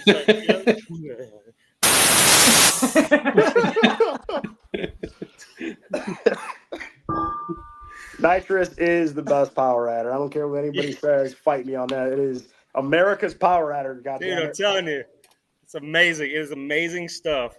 That is the same bottle. I haven't filled it yet. It's about empty. So It's You've been just a huffing bottle for instead. live streams. I know. Yeah, that's the bottle you're gonna race Travis on, right? Yeah, that's the bottle. So if Travis beats me, I will give him this bottle. Travis said Right you're going to here. need 2 bottles, is what he said. I don't know if you remember that. Oh, No, I that's only 2 need power one. adders. I'll give Travis his bottle. Now, here's the deal. I think if I need to sweeten this deal, I have to beat him to get my bottle back. Hold on. I'll tell you what. If you beat Travis, I got you a shirt right here. I'll wrap it around my bottle. Yeah, there you go. Have your bottle warmer. The bottle warmer. Oh. Yeah, nitrous is good. Amen. I Amen, recommend it man. to anybody that does a blower car. If you feel like you need a little bit more, put you a 100 shot on it and watch some magic happen. Your torque will go through the roof. Or you say, fuck these mod motors. You get you a big cubic inch push rod motor and you put a couple of kits on there, a couple 2-tree kits, and you spray the motherfucking house down and say, fuck these turbos, fuck these mod motors, and fuck these blowers. For the record, Oh, here we go. for the record, okay, talking about multiple kits, Teal only has one kit. Yeah, but it's like a 500 shot. Now imagine what he could do with another one. It's not. It's like 1 1/4. That's it. That's all it needed. How do You you can never have too much. Yeah. Jordan said, I think Garrett sleeps with that nitrous bottle. Yeah. Do you not see the crusty stains on it? Of course he does. It does. That's why the sticker's peeled. All it is dried up jizz coming out of the bottle. Yeah. No, hold on. Yeah, Spraying it everywhere. oh, see? Uh-oh. Apparently, it's Travis's bottle. See, it's all peeled up from the torch. Travis said you're going to have to sanitize that before you give it to him. Garrett, can I send you a bottle heater, man? Can I please send you a bottle heater? Yeah. Okay. You after the show, send me your shipping info. I'm sending you a bottle heater. We're not doing torches. We're not doing no more torches. Yeah, I have to rely on he's when I go to the track. So, I am Heath has sending gotta- you a heater. All right, so I will grace your heart with a little joy. Teal has a Nitrous Express bottle bath. So you're rich, is what I'm hearing. That's why you have a No, Cobra, I'm not 'cause- rich. Heath is rich. Okay, like he has a 9.3 Cobra. Like that thing is way more than mine. I don't know. That looks like a nice shop Garrett's in over here on his live but stream. I'd no. say so. Yeah, this is Yeah. this is not my shop. Okay, And he got a peacock farm. You know them fuckers are expensive. Yeah. Dude, You got every time they exotic squawk peacocks. over You there- got Swans, how money. about the peacocks? Dude, every time they squawk over there, it sounds like a Hellcat me. They just weep. Whole time. How many smoke alarms have we heard today? Oh, I go can ahead. bring it back. I can do it. Hit it one time. Hit it one time. Oh, I got to find it again. I don't have Oh, so you slipping. it. What do you think about ESS kits? I think ESS kits are, again, it's a poor man's option, but it fucking works. It is They're better than an good. on-3 kit. They work really well. Or my buddy had one on his 10-speed. That car moved out pretty good. Here, Are you big racing or roll racing, Ryan? Eric I Vega hope it's has a ESS kit. Who? Eric Vega. with Yeah, the S550? yeah, he does. Good rig? Yeah. Yeah, he's so he flying has on one. that He thing. works fantastic. And he has a slipper device by me. And it went like 1.3's, like second pass. Yeah, he's going to that MT82 record. He got the car on PBRs now, so it should move out. I was thinking about going to street car takeover Dallas, but like I don't know, man. It's a far drive for me just for 2 days. By the way, so Eric Vega has all right. So he does have the MT82, correct? Yeah. Pretty sure. All right. So he didn't swap it then. Okay. So I hear this a lot, and he asked me about recommendations for clutches, and I hear this a lot. And this is not me shitting on anybody or telling them that this person's wrong or whatever, but I do have a point about it. Anyways, he runs an RXT 1200, and I know people talk about it in the S550 game or the Coyote game in general about RXT clutches grenading MT82s. And so he runs one, and it has been doing fantastic so far. And I think it has more to do with power management than it does with what kind of clutch you put in it. because I feel think like it's a you driver. almost put any clutch in it and it's going to grenade it. Some of them are softer than others, but I mean, if you're trying to get after it and run a number, you have to put a robust clutch in it. And, you know, So it comes with the territory. You got to be, if you're trying to go after a number and you're trying to run the car all out, you're going to break shit. Yeah. That's why I hate when people are like cry about breaking parts. Like, unfortunately, it's part of the game. Yeah, like a different situation as compared to like we saw with Breadman. Yeah, that's a different story. But like actually parts failures because of the shit just gets past a certain power level and you break shit, it's gonna happen. You can't be like, oh fuck this car. This car is a pile of shit, or this part manufacturer sucks. Like, dude, shit's gonna break. You're beating the shit out of the car. You're literally using the car for what it, to an extent, what it was made for, but you're going way past that limit. Yeah. And a lot of it's shock load too, like anything driveline wise, like a lot of the stuff, whether it be half shafts, a drive shaft, a transmission, you know, if you're going to go out there and put it, you know, 5,500 on the chip and then just straight sidestep a clutch, something's got to give, especially when you're trying to move 3,800 pounds. Well, the worst part is you see guys doing that 3,800-pound S550 stick shift car, a stock NT82, mind you, with an RXT 1200, and they got a fucking pro bracket radial in the back of the car. Yes. And they're trying to launch at 6,500 and fucking sidestep the clutch and be like, well, I don't know why my axle's broke. I don't know why my two-piece drive shaft broke. Because you're a fucking retard. Yeah. So Will Hoppa kill those too. Yeah, it's all about power management and whatnot. So if you got something that'll take the brute force out of it and then feather in and preload all the parts in sequence, I think it'll live for a long time. Yep. A bias ply tire is a big help with something like that. Yeah. Suspension is a big help with that. Again, that's what I tell a lot of guys. And dude, guys are so fucking cheap. Like, that's the one thing, what getting into the shock world and the chassis setup world is like, holy fuck, are guys cheap? Like, well, I don't want the AFCOs or this or that, but I'm going to buy these used strange single adjustables. Do you think that's good? Well, better than what you got? Yes. Is it good? Fuck no. Like, but you know, they see a price tag of $950 for a pair of bolt-on shocks and want to cry. Like, what's like, why are you racing? Why are you fucking racing? Like, if you're going to cry about what this costs, you're going to cry even more when you blow the fucking diff out of the thing because you can't put the power down. You're on there on fucking VMS only rears, drag radials that you found in Marketplace, not a single lick of suspension in a fucking On3 or ESS kit. Whoa, I had an On3 kit. Whoa, I got Strange 10 ways all around my shit right now. Hey, I'm a vector for Strange. I'm just saying how it is, man. I'm just saying how it is. Strange has their place, but when you're trying to do something specific and you're trying to really get, like, the biggest thing I hate is guys are like, I don't want to spend money on suspension. What's a good mid-grade level? And I want to go backside no prep racing. I want to go to War in the Woods. I wanted this. I wanted that. Why are you looking at Strange singles? Right. Like, why is this even a question?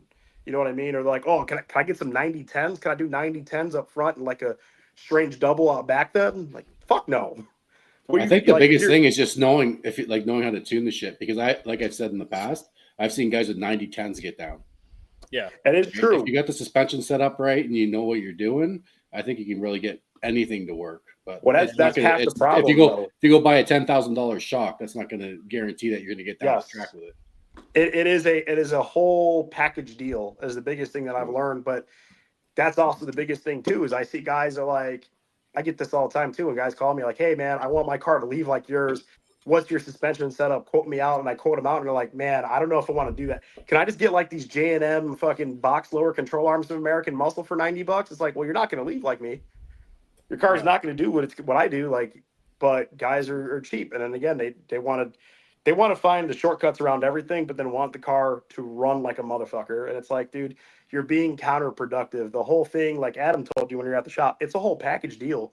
You know, again, yes, the shocks are not going to be the main thing. Your suspension is not going to be the main thing. Tire choice, a bias ply will fix a lot of issues to a certain point. Don't get me wrong, but that's the biggest thing is everything has to work together. Everything has to be a package. Then you have to get your drive line, like I said, power management, making sure things are happy with each other. You're still going to break shit at the end of the day. When you're leaning on shit, it's still going to break. Things are wear parts, shit's going to happen. But the biggest thing, and a lot of guys that are watching this may have those questions, and I'm just going to give them the honest truth is don't be cheap. Right. Don't be counterproductive. Don't spend it twice. Spend it once, get nice parts, and then worry about the things that are going to wear, your clutch selection, your tires, shit like that. Recommended DOT radial. Honestly, what are you doing? Like, what are you doing, right? That's the number one question that needs to be asked. First question, what are you wanting to do with the car? Absolutely. Guess anytime somebody asks me like questions, and it's not a stab at Daltrey here, but anyways, anytime somebody asks me like questions like that, what are you wanting to do with the car? What is your goal? How much power you make? What do you want to do with it? So because that gives me a clearer vision of like what I need you to buy to meet your goal, or what you need to buy to meet your goal. So, like, are you on a budget? Okay, Strange 10 ways. You got a little bit more money? Go put a Viking on it. It just depends on what your goal is, how fast you want to go, how much power do you want to make, what do you want to do with the car? Track car, true street, honest to God. So, and this is a very loose thing when not knowing your car setup and what your car does. Just loosely, how I kind of guide people. If you're front side no prep racing, the Mickey Thompson stiff wall slick is great. If you're backside racing like I've been doing, the Hoosier DO5 is a badass tire. If you're front side prep racing, the Radial Pro is a badass fucking tire. Yeah, and it's DOT. Yep. Yes, it is. We actually, I can't say the car, but there's a Grudge car that we worked on just recently at the shop, and this is a Musi 959. Oh shit! Couple kits of nitrous. It's a chassis car, and he's on an ET Pro. He's on a 315 radial ET Pro, and it works. And they're a DOT approved tire. Technically it's not a street tire, but for class rules they will work. Yeah. You ever notice that people go wider with tires instead of putting sidewall on it? Yeah, that's another stupid. And you know what that is? That's a lot of the S550 and 6th gen guys and the Mopar guys with the newer cars. Cobra guys were that way. Like I saw it all the time. I could probably pull it up in real time. I can go in any Cobra group and go in the search box, and you're going to have 3 or 4 questions over the past 3 years. What's the biggest tire I could fit under my car? Yeah. And it was like, 345, 40, 17, it's like, oh yeah, it's like a 13.5-inch footprint. It's got no sidewall. Yeah. At all. That's the Hellcat guys right there. They put, the widest tire that they can fit under there. Well, that's the TikTok knowledge. How many of those videos you see? It's like, oh well, if your rear tire size starts with 2, speak down, little bro, or whatever the fuck. It's like, dude, all I need is a 28-10-5 to go belt to ass with you. Like I see some people they run the 325/50/15 ET Street R, which it comes out to a 28 by 12.5 or 13, I believe, and like they're getting down, I guess, but I don't really see them like dig racing with that tire. Yeah. Well, the biggest thing is and this is another good one. The width of the tire is the footprint. That is how much rubber you're putting down. The sidewall is what's getting your shock load. Your sidewall is what's going to help you hook more than the fucking the footprint. The footprint, to me, matters more when you're out of the 60 foot. The sidewall matters for the 60 up until. That's at least in my what I recommend people when they ask me about tires. I feel like your sidewall is what's going to catch that, especially with a stick car. You're catching all that load in the sidewall. You want that sidewall to work as a cushion so you don't break shit. The width of the tire is not going to do shit. But like also if you go to the track and stuff, like you're racing in classes or like, events, like a lot of times they limit it in the stick class to 28-10-5 or 275/60/15. Yep.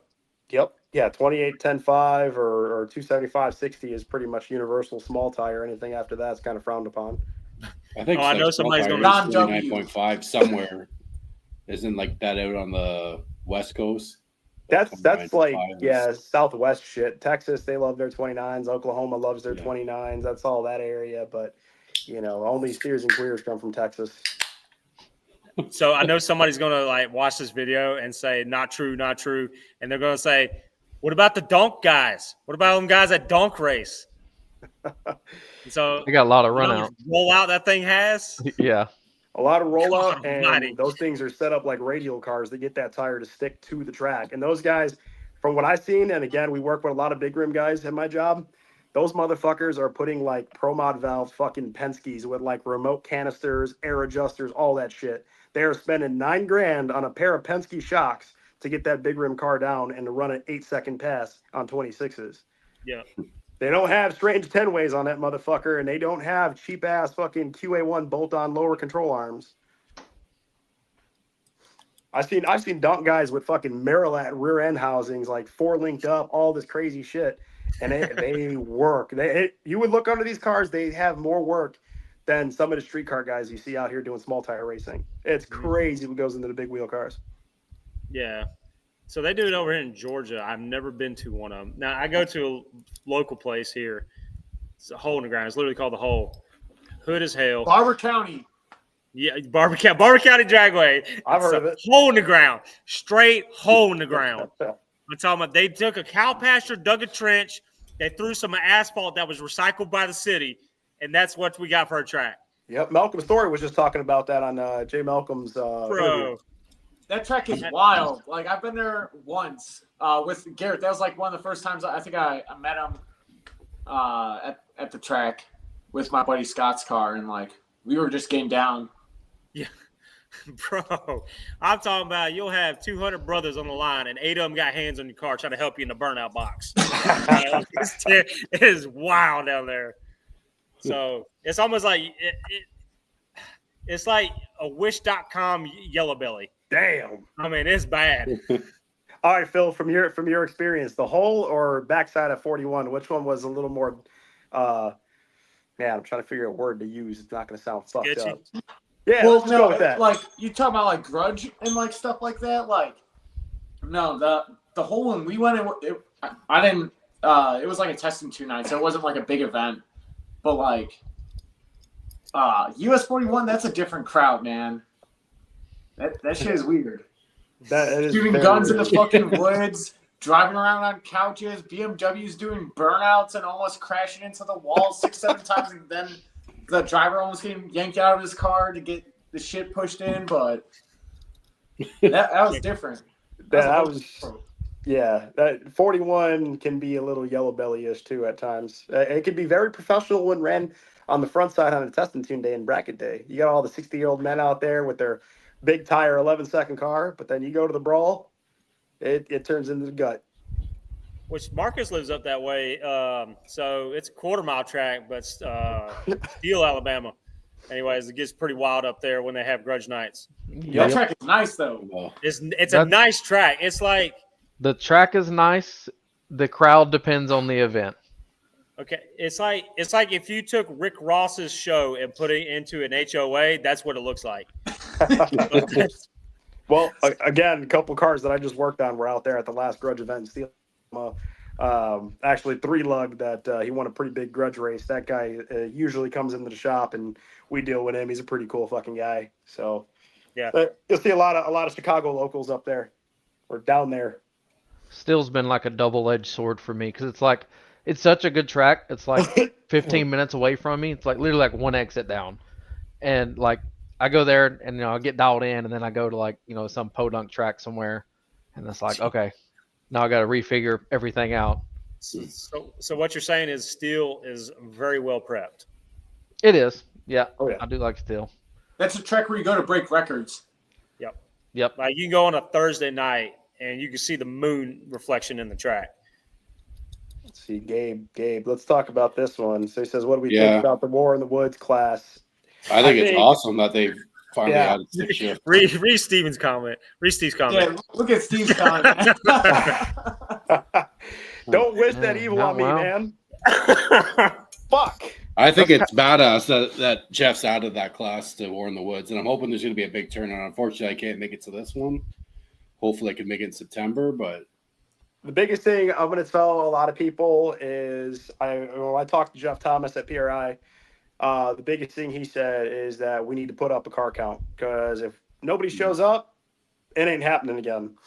And originally, Wagler, the Purge, before it got canceled due to rain, that was supposed to be the big showing of like, hey, make sure that there's enough cars there and you guys can do it at War in the Woods. But, obviously that got canceled. He's given us the big stage now, and I think it's awesome for guys like myself, for guys like Phil, if, you decide to come up, like it's the everyman's race, but you're on a big stage where you're able to show what you can do, especially as a driver And let's be honest, I'll say it many times over and over. We don't need 52 fucking small tire classes. Like, I'm glad that there's a 26 class. I'm glad that there's a small tire class and there's a true street class. That's all they need. They don't need fucking limited 28, OG 28, this 28, that 28.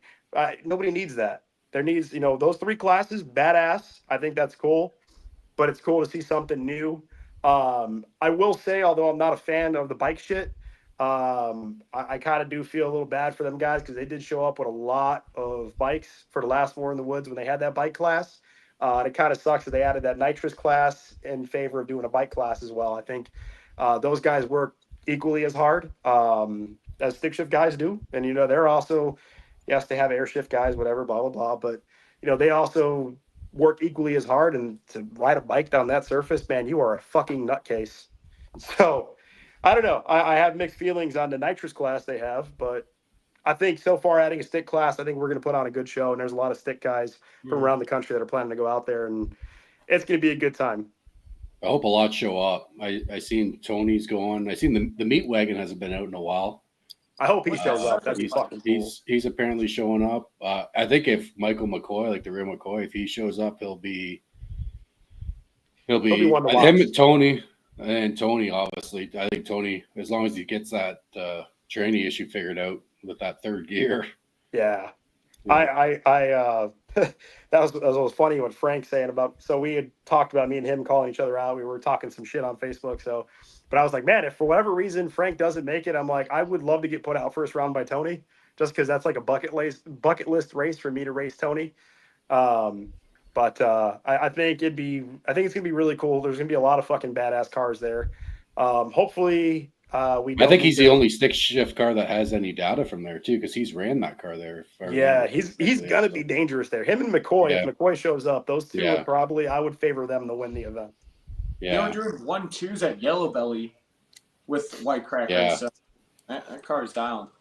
Yeah, I can't say I got anything for him in the 60-foot. I mean, I don't know what the car's going to do on a prep surface. I mean, it's not prepped, but it's more prepped than what I'm used to. Yeah, I was just going to say that since he put that slipper device in that car, it's really gotten out. Guess what's in Tony's car? One of those. And his is less nice than this one. It's just got to figure out what the fuck's going on with that transmission. They can't hit third gear. My brake just didn't roll down the hill. You know what'll happen though, Chris, is I'll for whatever reason, like say the grudge race between me and Frank doesn't go on, I'll race Tony, and magically that'll be the pass he grabs every gear and sends my ass on a trailer. I don't think he'll need third gear for you. I don't think so either. Oh shit! Hey, I'm not gonna lie. It's been a humbling experience learning this turbo shit. It has not been as hard as people said it was going to be, but it wasn't as easy as I thought it was going to be. It's somewhere in the middle. There's a gray area, and I will say that I am not as confident as I once was. You got good spool time? Oh, dude, so funny thing, and Phil can attest to this. So they wanted me to stage first at the stick class that I just raced. And I said, no, fuck that. I'm gonna drive this bitch like a Nitrous car. Put me on the fucking line second. I'll spool this bitch up instantly. And that turbo, a little 76, 75 gets it, man. I put it on the 2-step, and the thing is like instantly ready and boost. And again, I got a little 35 shot on the car if I need it. I just got to wire it up, which I probably will have it wired along with the scramble for War in the Woods, because who knows what I'm going to need. Just rather have more than less. But yeah, that fucking thing spools stupid quick. Marcus's car spools up pretty fast also. Yeah, it's turbos very you got? fast. HPT 64 66s. Nice. Yeah, those are going to spool really quick. That's the thing, is a lot of guys over turbo their cars. Yeah, actually undersized mine. I say undersized. I went down in size. I bought this kit used as on 3. It was like twin 67s. One of the bearings went out, and then so the replacements. I was like, I'm actually going to go down. So I went down to the 64s, but got a higher quality turbo. Yeah. But they spool fast, so. That's the biggest thing. Like, that was another one when I was piecing my turbo out together. I had a lot of guys like, oh, you need a bigger turbo. That thing's not going to make any power. It's not going to this. I bought this 80.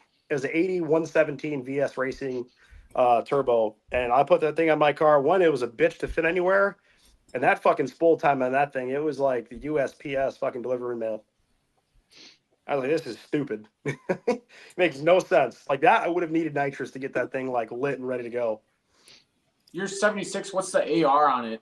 Because it's a 81. Oh, yeah. I'd like to go bigger on that in the wintertime. I'm gonna reuse that turbo. I'm just gonna have that one reserviced. I'm gonna do the. I think they have a 115 option. I think I'm gonna go with that. Is that They have it all the way out to a 132, but I don't want to go. I don't need to go that big. Where are you at, Marcus, on that list? You got to be getting close there on that Number one. list. I don't know because they added like the Jeremy Howe with the Fat House cars, so I think I'm down to like 7 or 8 now or Good something shit. like that. Oh, I thought you were higher up than that. I was. I thought you were top 5. I thought he was number 5. Hold on. I think. Well, let me look. Pretty sure I got bumped down. By who? Gibson? Yeah, Gibson passed me. He went 750. He's flying. Oh shit! All right, here it is. I'm number.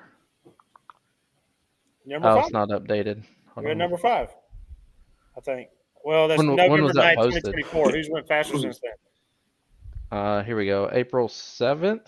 Nope, March 15th. Let's go with this one. Nope. Here we go. April. I'm number 8. Oh, damn. Number 8. So you got Joel Steele, and then you got Jeremy Howe.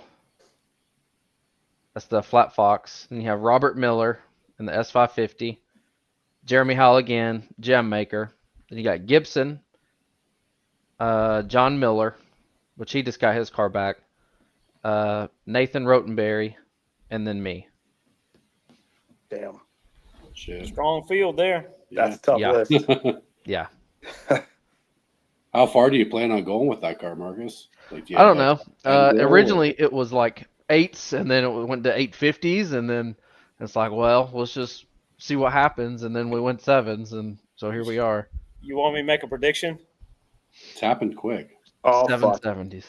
You want me to make a prediction? I think What's that? Bryant Rogers is going to pass you this year.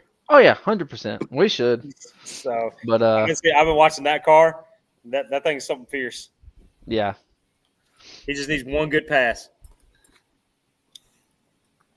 So he was at the Fest. spring break shootout. Yeah. Yeah. So It's crazy, like, you know, how good, like, he cuts a light, like, because when I'm bored at work, like, I look at old videos that I have on my phone of, like, people racing, like, you know, Marcus cuts, like, a really good light, and I look at, like, the way the suspension, like, settles, I'm like, damn, like, maybe that's what I gotta do, and Brian does the same thing, like. Marcus cuts a light before it comes on. The car is moving. So I'll tell you what, crazy. it's better than I see 19 the car start seconds. to come up. oh no, we ain't gonna skip past this, Marcus. Uh-oh. We can talk about it. That's fine. We ain't gonna skip past this, Marcus. Marcus had it in the bag. at Where's your trophy?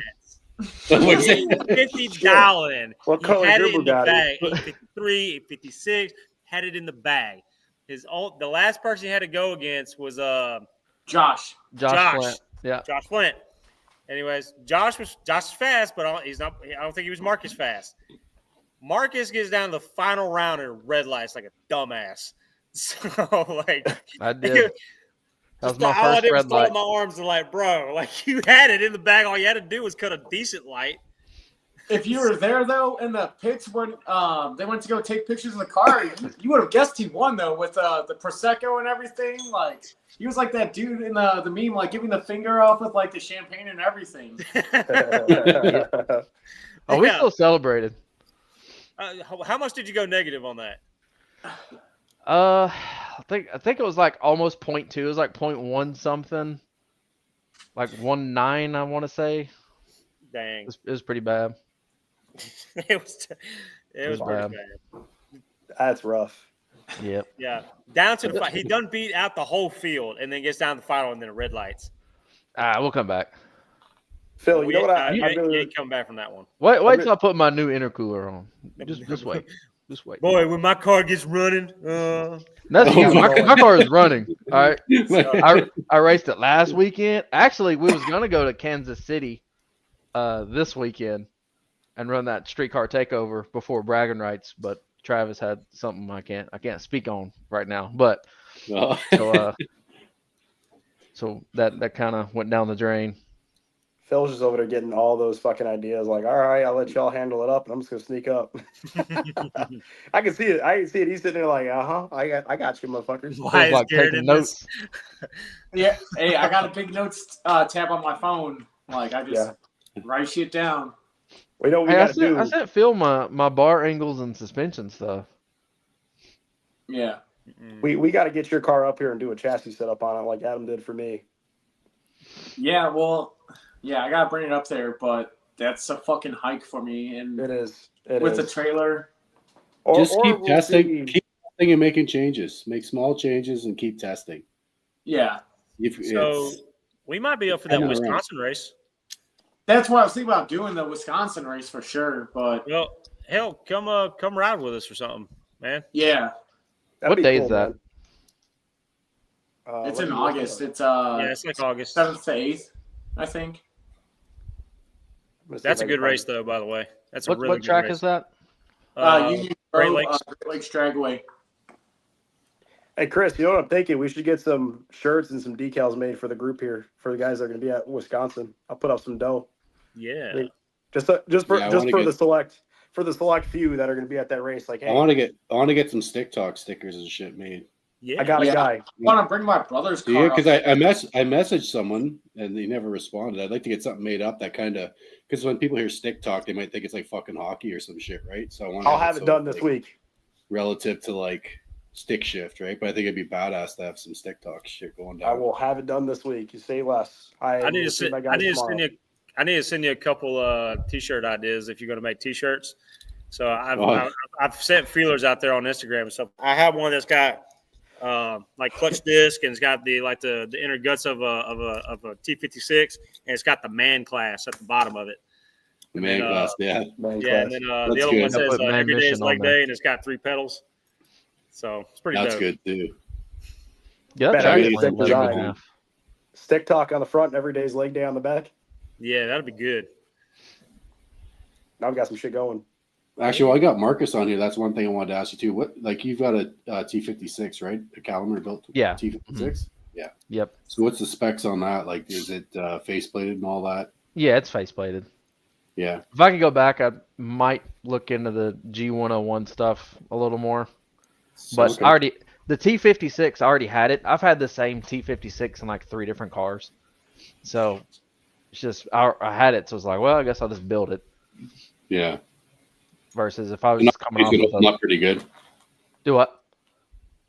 Said obviously it's been holding up pretty good. Yeah. It's not. I've never had a transmission explode on me.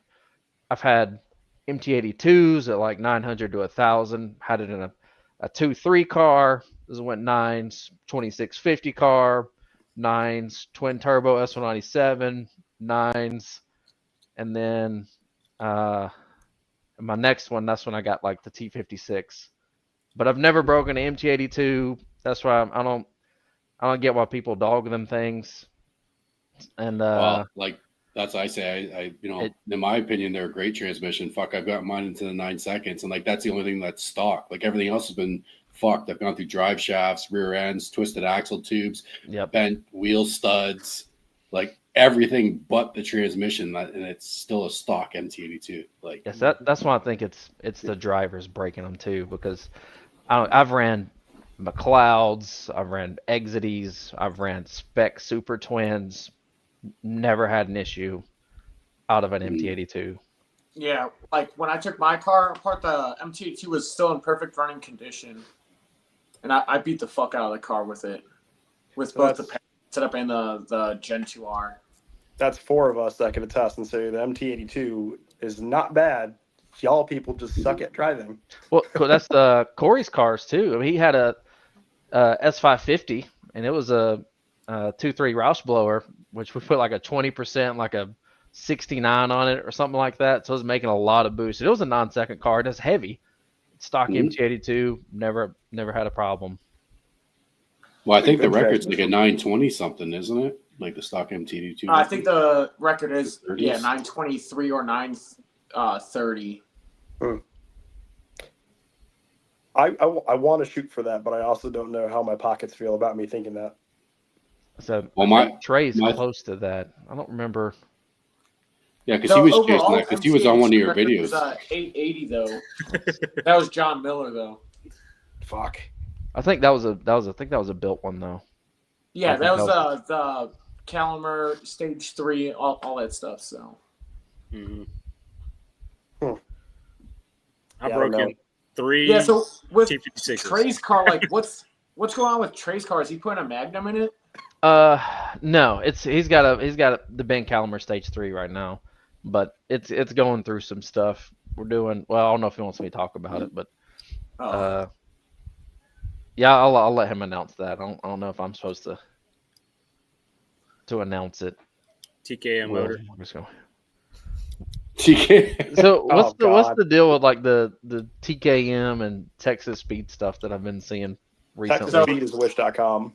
I'm out of it. TKM, they sold a motor, and then it was off by 19 thousandths, or that might be a bit extreme. I know it wasn't perfectly Wasn't decked.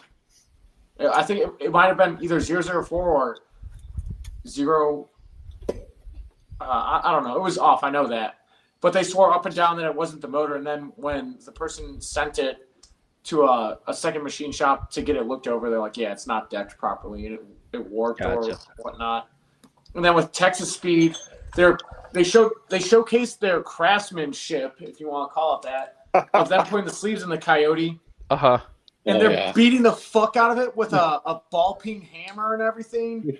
And you see pieces of metal like coming off of it as it's going into the block. Uh-oh.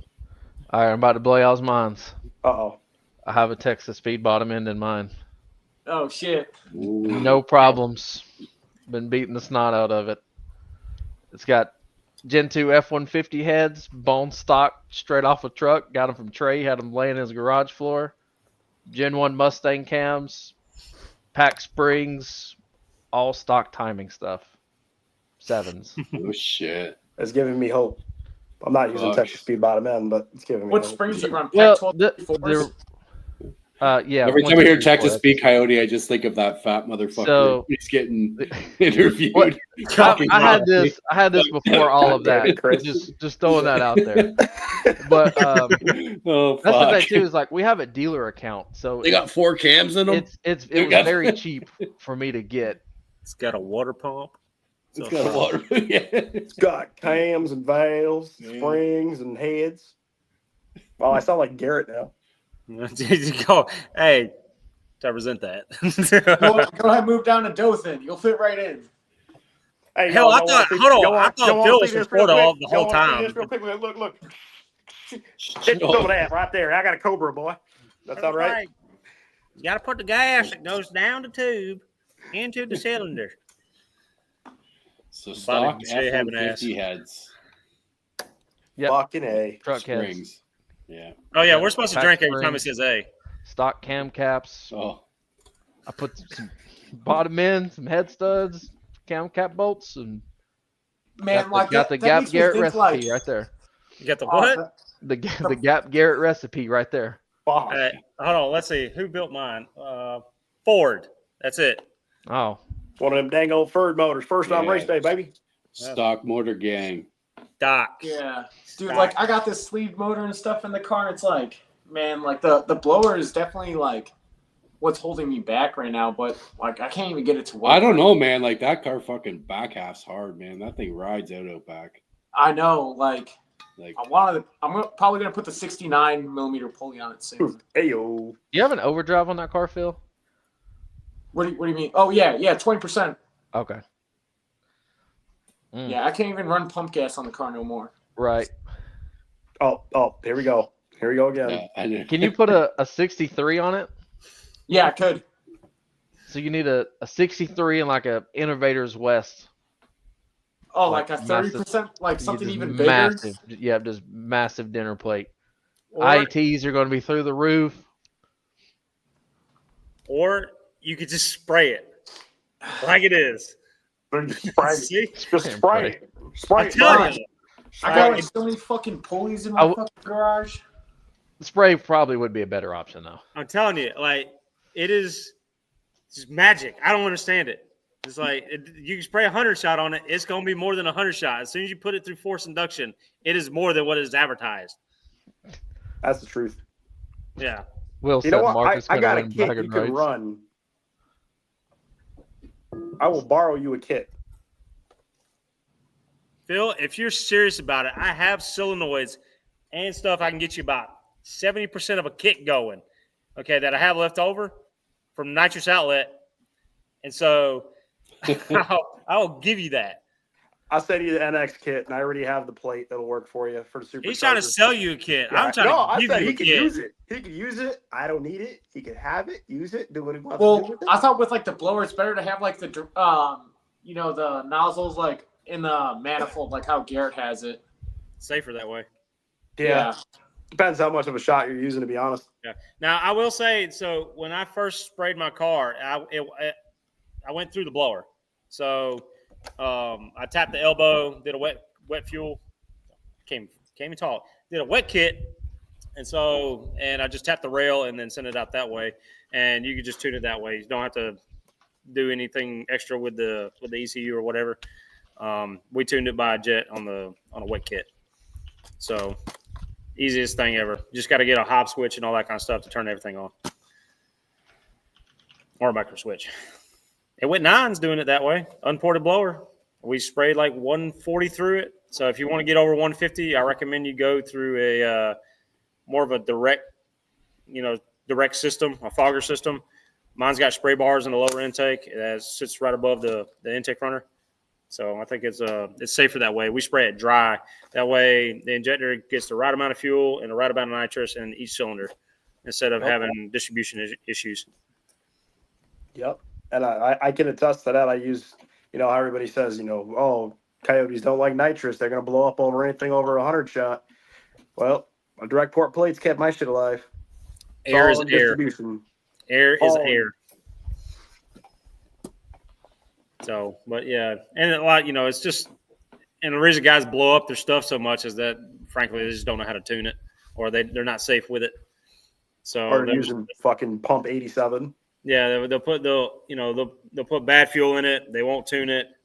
They're like, oh, I just got to pull 2 degrees, whatever. Like I have Zap pull I think he's pulling 1 degree every 25.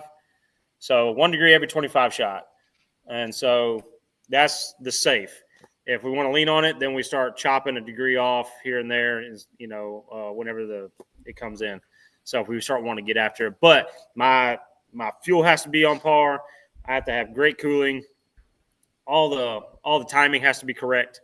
When we get up that way, because we'll start feathering in timing after peak cylinder pressure, which is basically peak torque. So it usually keeps the head gaskets in it. So we'll pull timing out of it when it gets to peak torque, which is usually your peak cylinder pressure, and it helps the motor live a lot more. Well, we know your fueling's on point because you be burning that 1R, driving. Yeah, listen, if you want to keep a stock motor alive, good maintenance, good tune, good fuel, it'll keep one alive. Yes, that does mean don't get Meyer E85 that's pig lips and assholes and 70% fucking alcohol. Yeah, like I'll roll around on boost all day with the pumpy that's here. That usually tests about 82, 83. I mean, it's not too bad, but I mean, for a stock heating car, that's better than the pump gas.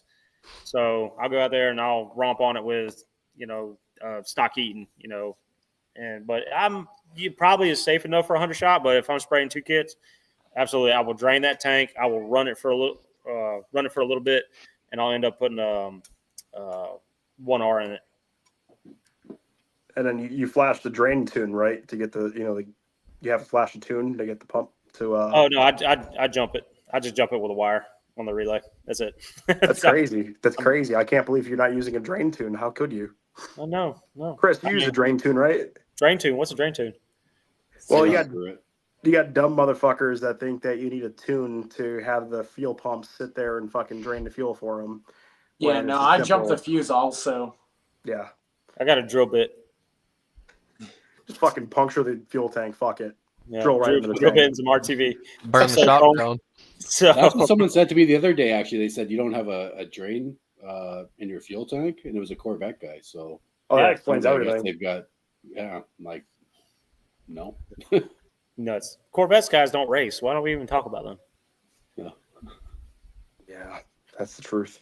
Yeah. So Corvette guys are fucking. Well, apparently there's Rainbow one people. racing Jay first round at War in the Woods. So And, barely- now you see, the thing barely is, that. is when you can't afford a Corvette, you get a G body, okay, and then you watch your mouth. Watch your then- mouth. Hold on, you get a G body, and then you can go around everybody and say, "Yeah, I got that vet motor in there."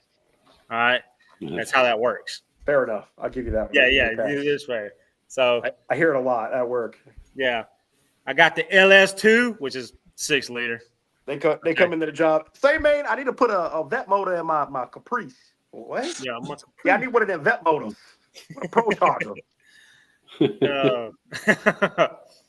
It's funny because I've said this on the last one. They'll put $20,000 worth of work under the hood in a motor, but have stock control arms and rusty springs in the back of it. I see it all the time. And they go, Ridiculous. and then you hear him go, "God damn it, shit! That 7.5 axle didn't even last the goddamn pass, motherfucker." Yeah. You mean I gotta spend $3,500 on one of them 9 inches? I'm putting small pills in to run street class. Small pills aren't as small by comparison to a lot of people. What is it, like a 35 jet? He doesn't even run a jet. Oh. Yes, actually. Open AN. Yes. Way to out him there, Phil. So, oops. Grudge call. We don't tell secrets. Dick. Just put it on YouTube, and then whoever you're racing just goes to the YouTube channel. Dude, they did that. I think I explained that last time. We were at Steel. We were at Steel, and I had to pull all the videos down because the guys we were racing, they were trying to dig up times on our Instagram and stuff. I pulled all that shit. That's wild. Because I could hear it, and I was like, "That video sounds familiar," because it was Zach on the 2-step. And I say, and I've heard it 1,000 times. And I was like, "Oh, there!" I started swiping them, hide, archive. And so then now they couldn't see it anymore because they were trying to look for steps to like what got him DQ'd. One of the things is that they tried to get him DQ'd because he had a solid axle swap and a Cobra. That's not the stock suspension. Well, it's stock location. Right. That goes back to what I was saying earlier about the whiners.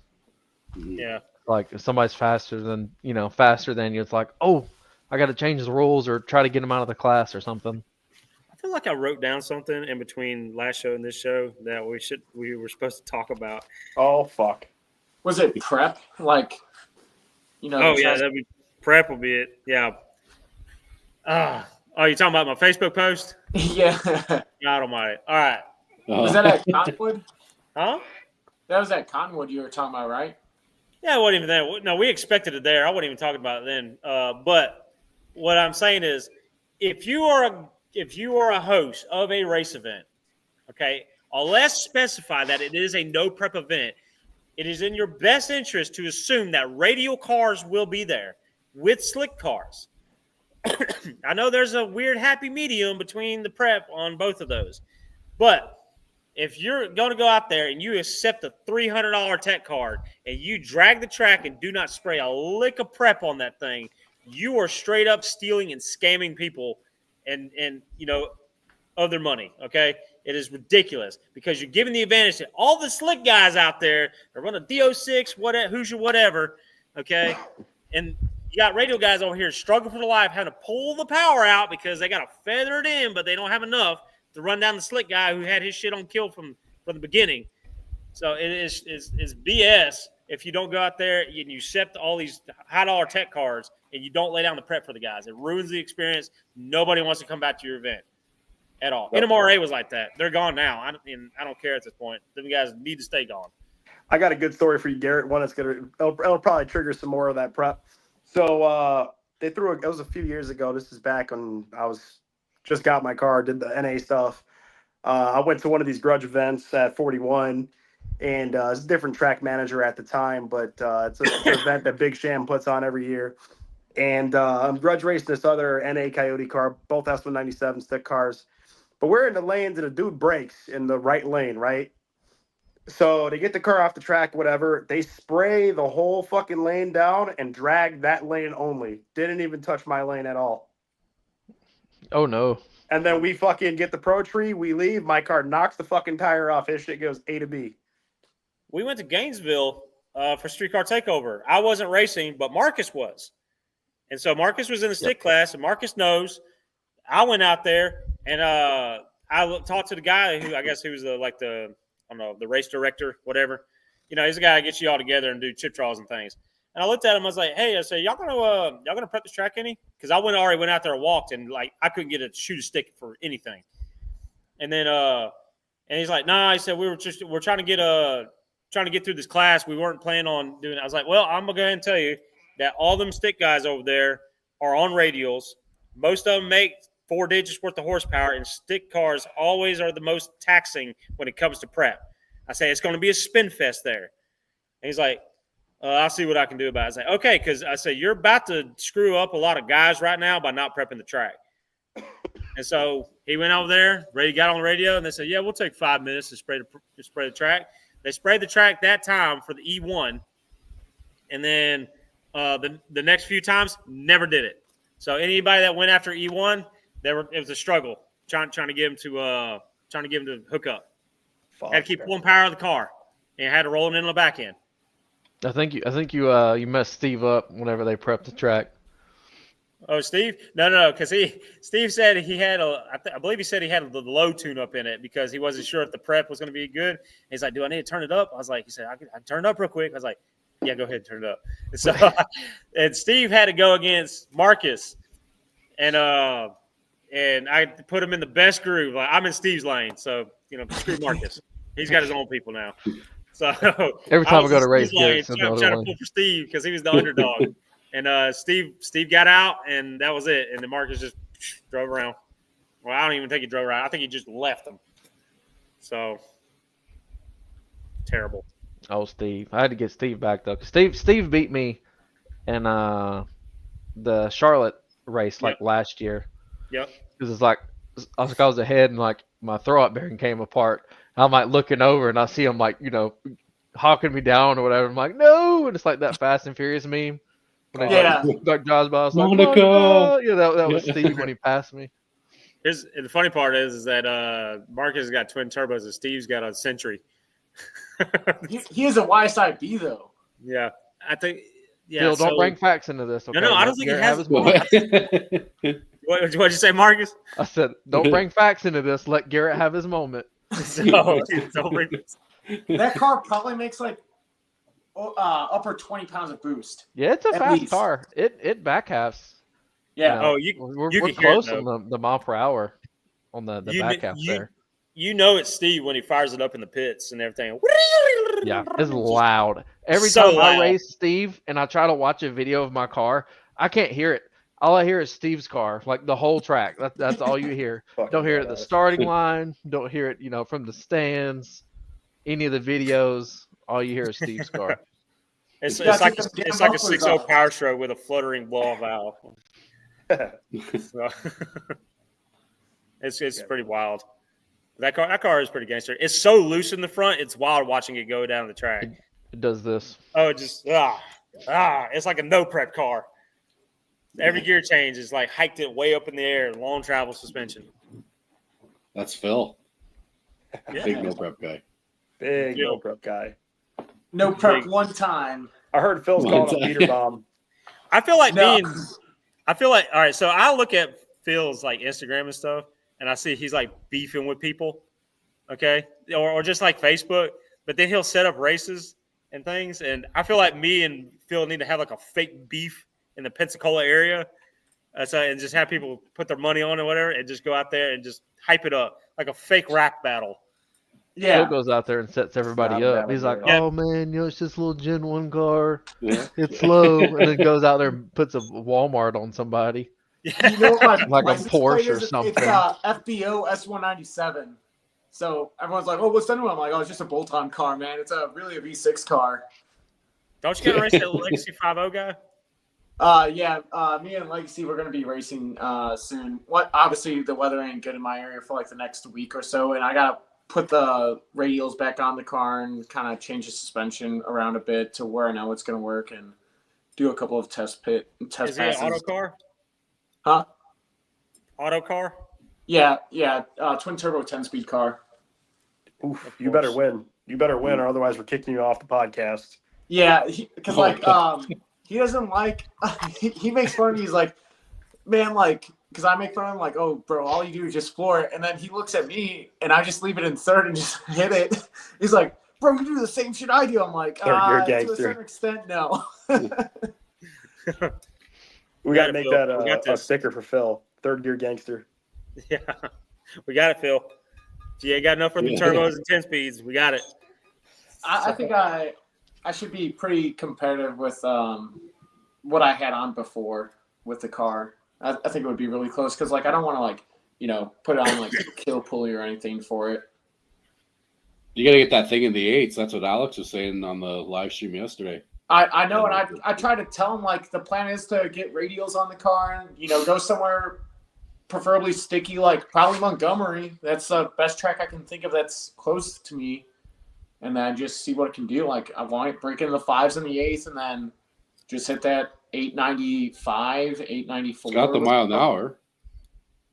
Yeah, I already have the mile an hour. And, like, when I pulley down to that 69, it's going to back half even harder. Yep. And with, like, the 373s, I think it's going to like it a lot more with more power in the car. Yep. What fuel do you run, Phil? So when I'm driving around town, I'm on pump 85, but if I go to an event, I usually put ethanol 1R in it. Okay. I have like a drum on the side of my house, but I've had it for about like 7-8 months now, so I should probably burn it up. Marcus runs methanol. It don't go bad. Yeah, okay. How good is like ethanol 1R good for in the drum? Like a year or? A couple of years, man. It's good for. Yeah. As long as you can keep it sealed in a good not like drum, milk. a good area. Yeah. I Is mean, it in?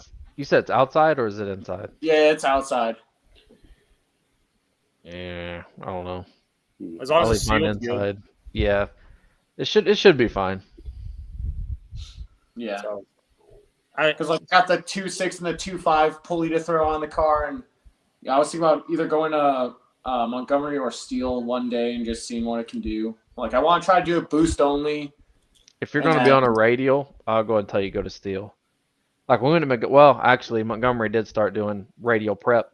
Yep. But yeah, first time I went to Montgomery, and I didn't know it was slick prep. I just thought, I'm just used to Steel, but they wasn't open. It's like, okay, we'll go to Montgomery. First time there. And that's why I went an 807 at that track with like a 126 60 foot. Just started like power wheelie on some dang slick prep, which is kind of surprising.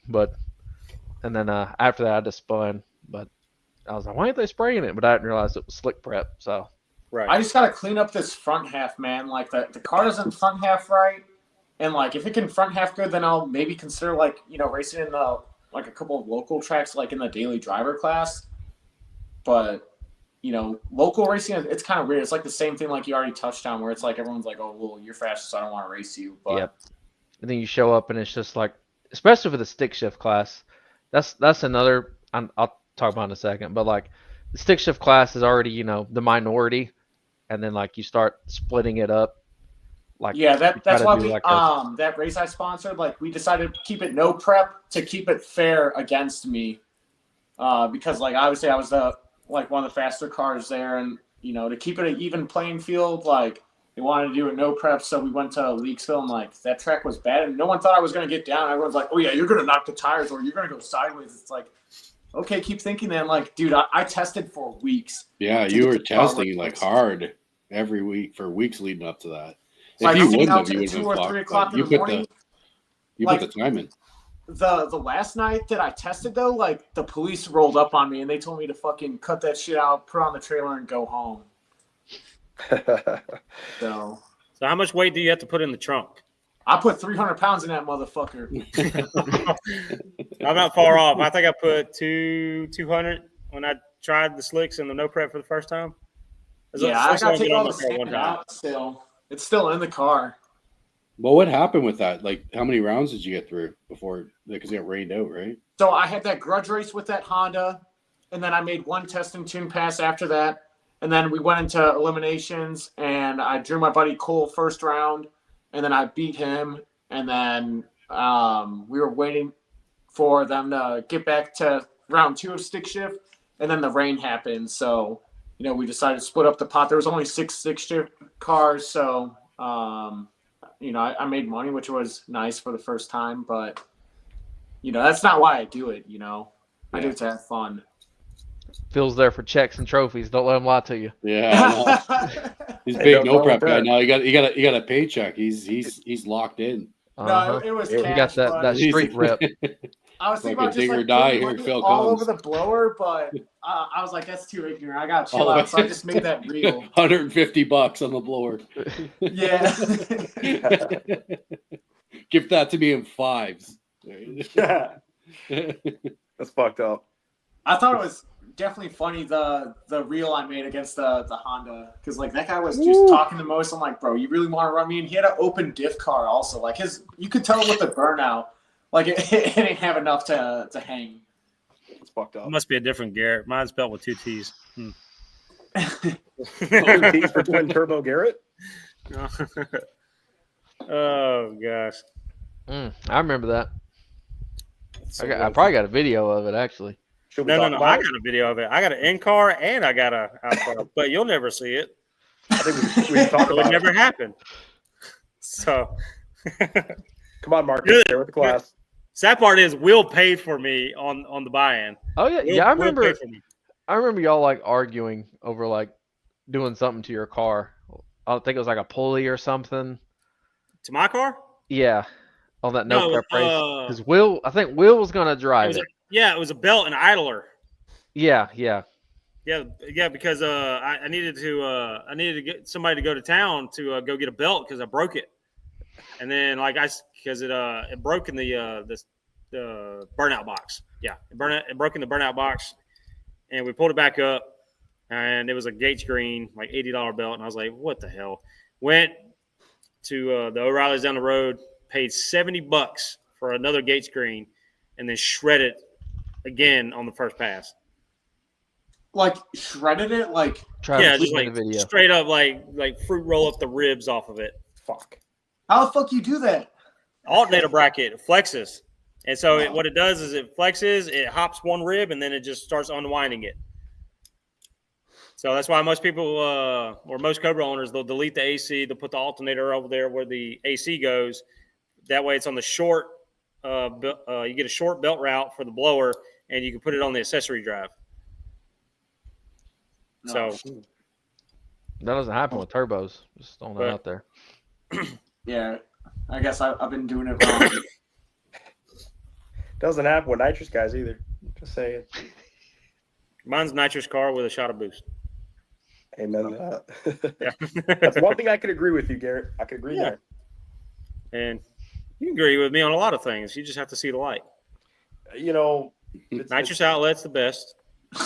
Ooh. They were about to have like another little rivalry going in here. He ain't got nothing for me. I wanted to have a rivalry with Chris, but he's too nice, so I just can't have a rivalry with him. So how far are you and Chris from like, I don't know, like Indy? Like Indianapolis? It's Yeah. like a 6-hour drive, ain't it, for you, Jay? No, that's like fucking 2.5, 3. A couple Whataburgers and an O block. I wish we had Whataburger up here, man. Don't play with me. Yeah, it's like a couple hours. What about like Bowling Green? Bowling Green? I think that's about 6 hours. There I'll you go Garrett. to Bowling. It's further Hey, for me, but I'll go to Bowling Green. It's pretty close. I'll go to Bowling Indy's Green. 8.5 hours for me, Yeah, I drive up there to Bowling Green, which 8.5 Bowling Green's hours pretty ain't bad. especially with my shit to take it to the Corvette Museum and shit on them dudes. Yeah, so we'll go to Bowling Green and do that. I've never been to Bowling Green. I've heard decent things about it, so we'll just have to see. They have a streetcar takeover up there this year, or no? No, not this year. No. There's one in Indy. I have to see what weekend that falls on because I like the main thing is I got to make sure it doesn't fall over the streetcar brawl because they're doing the series. It's a series this year, which now my points aren't looking that great as we sit, but I want to make sure I'm there for every one of those, and it's pretty much just that and War in the Woods are my only thing on the schedule for this year because I don't think they're doing Thrill at the Hill. I haven't seen anything about that. Geez, you got 2.5 weeks till that streetcar brawl, eh? My car will be ready, fingers crossed, next week, and I'm gonna get my data logs into Manny, and we're gonna have a car ready to fucking go out there and confidently say we are gonna win this fucking next one. I promise you. With what we saw at the last one, we got the car to beat, and knowing that I could turn it up more, as long as I don't do anything fucking stupid, which that's a big if because I tend to do fucking stupid shit. Yeah, I think we could win. So the Indy is June 5th through the 7th. if Or y'all can meet up at Charlotte because we know Steve will be at Charlotte. man, if we can get the boys together for streetcar takeover in Indy, that'd be interesting. Why don't you try to shoot for like a mod nats, like make a big trip? Oh, Nats. I figured that was a long way. Maybe in for them. October. South Georgia. Yeah, in Valdosta. Dude, that far. track is nice though. I like racing there. And I promise you, the prep at mod nats is on kill every year. No, that's what I'm scared of. I'll bring my stock on, axles dude. for you. Put a good radio on there. Get after it. I'd have to try it out. I will. I promise you, I'll make an ass out of myself. But if the biggest thing is if the funds are there, and I don't have to really worry about like the help because if you guys are going to be there, like, fuck, I'm in good company. But Yeah. if the funds are there, yeah, absolutely, I'll make it happen as long as nothing will work or I'm not fucking in $20,000 worth of debt because I keep breaking this car. I will be there. Yep. I'd definitely like to. That'd be cool, man. Chris, you gonna fly down? Yeah, I'd have to. That's 18 hours. That's a haul. Richard Guido does it. Well, I ain't Richard Guido. I ain't the Chuck Norris. He's probably on his way to bragging rights right now. Yeah, he's Well, I left tonight. Goddamn. Yeah, I didn't even. He was think in the about it. chat last time, man. Like that guy's like, a normal guy. Dude, Oh yeah, dude, he's real. He's good shit. He's good people, man. He's Canadian, of course he is. Y'all can't figure out politics to save your lives, but y'all are some good people. Hey, apparently Trump likes the goon that we got now. So I haven't even paid attention to who you guys got now, but Hockey's he about was the only hanging out sport with. they got. He was on Epstein's Island a few times. So oh fuck. Great. Oh, Did they get a racetrack there? I mean, I might go. I don't even know what to say to that one. How's the prep? How's the prep? I guarantee you. Is it radio if prep or? if it's Epstein Island, it'd probably be like a Diddy party. So Yeah, I it'd be a assume no- that it'd the be a prep no is not prep. good. Yeah, Definitely a no prep. Definitely Muddy Butt 7. there's a lot of old downs at the Diddy party. So, Import guys would love it. oh god, it was funny. We were talking last night. I think me and Heath were on the phone with Shane Becker, and we were talking about classes at World Cup and stuff like that. That's not good. And it kind of led me to a thought. Do you think that some of these big events have way too many classes and they're splitting hairs with it? Absolutely. Again, with Because, the 14, 20 Like my car could classes. fit like 3 or 4 classes. And so what it does is it takes where instead of having like a really good car count for classes, it's split off into so many areas. And we got like 7 cars here, maybe 10 over here. We got 4 here. And it's just we're splitting hairs on it, and that's why the payouts are junk every time. Yeah, so I had a thought on that today. I was like, oh, fuck, I died. What is going on here? There we go. Sorry, I was plugging my phone in. I personally think that weight is a big determining factor in a lot of classes, and I feel like they need to bring back the fucking scales, man. Like, I truly think if you're going to be in daily driver, your car needs to be full weight. Not a single goddamn thing taken out of that fucking car. If your car's in True Street, there is no need for a True Street class and OG 28. True Street is OG 28. That is your fucking factory frame rail car, no fucking chassis car, 2810.5, fucking single power adder, whatever the fuck. And then small tire, which is all out fucking, chassis car, whatever the fuck. Big tire, fuck big tire. And then, yeah, if they're going to do a stick class or whatever, that's cool. The 530 index stuff is kind of cool too, but I also feel like that it's either or. Like you either have 530 or you have True Street or OG 28, whatever they want to call it. They're doing way too much with these small tire classes, and guys like us that have our own little weird class. And there's not just stick shift guys, there's other classes like that as well. Being daily being one of them, or like DOT classes. They get shit on and pushed out of the fucking show because there needs to be 5 different small tire classes. Right. And they're the biggest small tire guys are the biggest fucking crybabies on planet Earth. They are worse than any fucking other class that I know. I will even say that bracket guys cry less than small tire guys.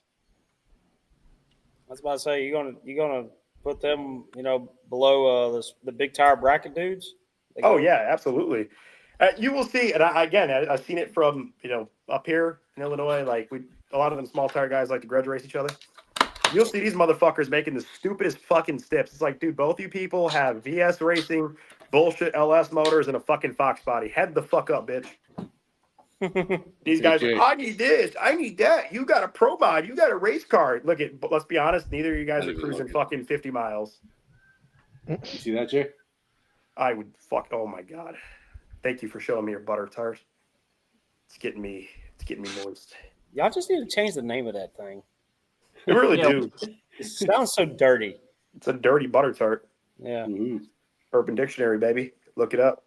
I don't know. I just feel like they're splitting hairs too much with these classes. Like you go to World Cup and they got like 9,000 different classes, but they're like for 16 cars. Yeah. So, even like the stick cars, okay, if you got 50 cars in that bought, for a stick shift, let's just say, well, shit, just run 25-25, find a split point, let them all run. I said it makes for good racing. And it's, it's not like it's 200 cars. I mean, a lot of guys travel that far, to get there. To qualify for that race, though, is extremely, competitive, though. You got to run like a 790, I think, or 80 to qualify for the stick class. I think World Cup final, like, they have it divided up correctly where it's fair. It's fair racing. Well, the thing is like you could be struggling to figure your car out in qualifying, and then you run an 11.0 pass. Okay, in the slowest car will be like a 10:30. It's like, okay, I didn't make it. I have a 9-second car, but I didn't get a good lick down. So I mean, if you're going to put somebody out, put them out fair and square first round. If they can't figure it out, they're big ones up. That number. Yeah, chip draw. Nitrous chip draw. 11 classes. So to register for like stick shift, the first one goes out in August, and you got to run a 769 or quicker. Jesus. And then if they don't fill it up 5 days later, it's 799 or quicker. That's like TX2K now. You got to run an 899 to qualify for a TX2K stick class. Yeah. Well, just to buy a tech card. I didn't know that. Yeah, it's insane because I was planning on trying to do it or something, and then I looked at it. It's like you got to run an $899 just to buy the tech card. I'm like, that'd be like a max effort pass for me. I wouldn't be competitive at that. I thought they had like multiple stick shift classes. No, they cut down and they revamped it or whatnot, but it's not the same. They have one stick class now. I think that's bullshit. See that's where again that's where they have like a bunch of the same classes. They got like the heavyweight class, but no Mustangs, even though they fit the rules. Yep. You got like Warriors versus Tres Quattros there, 2J versus the World. I can't remember the other classes, but like, Street Fighter. Street Fighter. I think they got a TX2K, but I can't believe the way they do that over there. Yeah.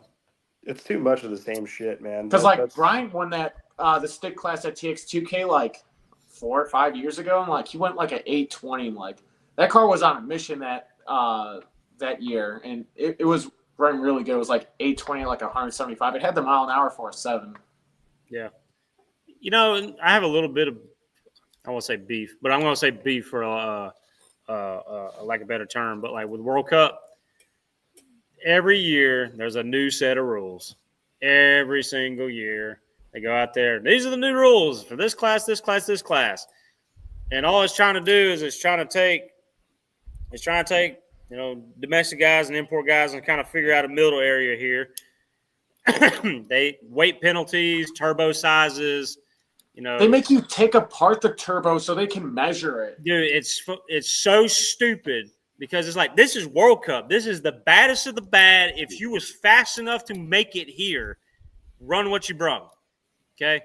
I'm in this class. I fit a few things here, but they try to cap them on weight and power so bad. I was like, y'all can figure out different parameters to class a chassis, but they're trying to take it and even out the field, and nobody gets faster at all. So, I would like, I'm a domestic guy.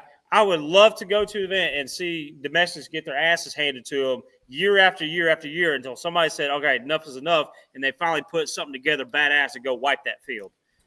So, but they take it and they limit it turbo size, they limit it by weight, cubic inch, wheelbase. So many different things go into it. I think they do that because they want it stacked on top of it. They want it like closer racing. Isn't that the reason they're doing that? Yeah, they're just trying to make the competition like everybody running the same time, basically. Yeah, but it's the same. It almost is the same shit every year. But then now you got to if you made it last year, now you got to revamp your whole car to make it. You got to revamp your whole car just to fit the rules this year. So you got to tear everything back apart. Okay, well now I got to somehow make 200 more horsepower or 300 more horsepower on a smaller turbo now. So winners get penalized. Do what? The winners get penalized? The winners get penalized, and it's stupid. Yeah, it's like give them free reign. No turbo limit, no this. See who's the baddest of the bad in these big classes. I think stick shift is the only one that's got the least amount of rules at that class. Oof. So, I don't think you can really rule stick shift to death because there's, like I said, it's already like the minority. It's funny we say minority. It's funny we say it's the minority, but it's at these big events, it's usually the most sought after class to get in. So, take a look at bragging rights. We got 50 cars in that class. Yeah. Yep. And that's a fast-ass class or a fast-ass field of cars there. I went to FL2K, and we had 53. We had 53 cars at FL2K. They had to split it into 3 different categories. Yeah. So, and then I broke. Yeah, you did break, didn't you? Yeah, my Mantic warped, and it welded itself together. And the year before that, Alex Martinez put me out and had a nitrous backfire. Yeah. Is that the one where he ran you down? Yeah, dude. It was because he knocked the tires. I got out. The car died after the first gear. It came back to life. I rode the second, third, and then I went to fourth, and then it went pop, and then it just shut the car off because it pegged all the sensors. Safety tripped. And then he comes around me at the end. The split was like 0.230 or something like that, the margin. It was a Monaco moment. So, it was terrible. So, and that was probably the most saltiest pass ever. Oh, tell us about this stick shift Super Bowl that you're trying to put together. Like, what's the deal, progress, what's going on? I've been reaching out to people, and I think we touched on this last time a little bit. Mm-hmm. So I've been reaching out to people a little bit here and there, track owners, promoters, things like that. I've gotten a few good people that are wanting to sponsor it. Grannis Racing even hit me up and says, hey, he says, if this happens, he said, I'll sponsor the race. And so I think out of all the cars and all, like you said, we're kind of a minority, but even minorities have their days.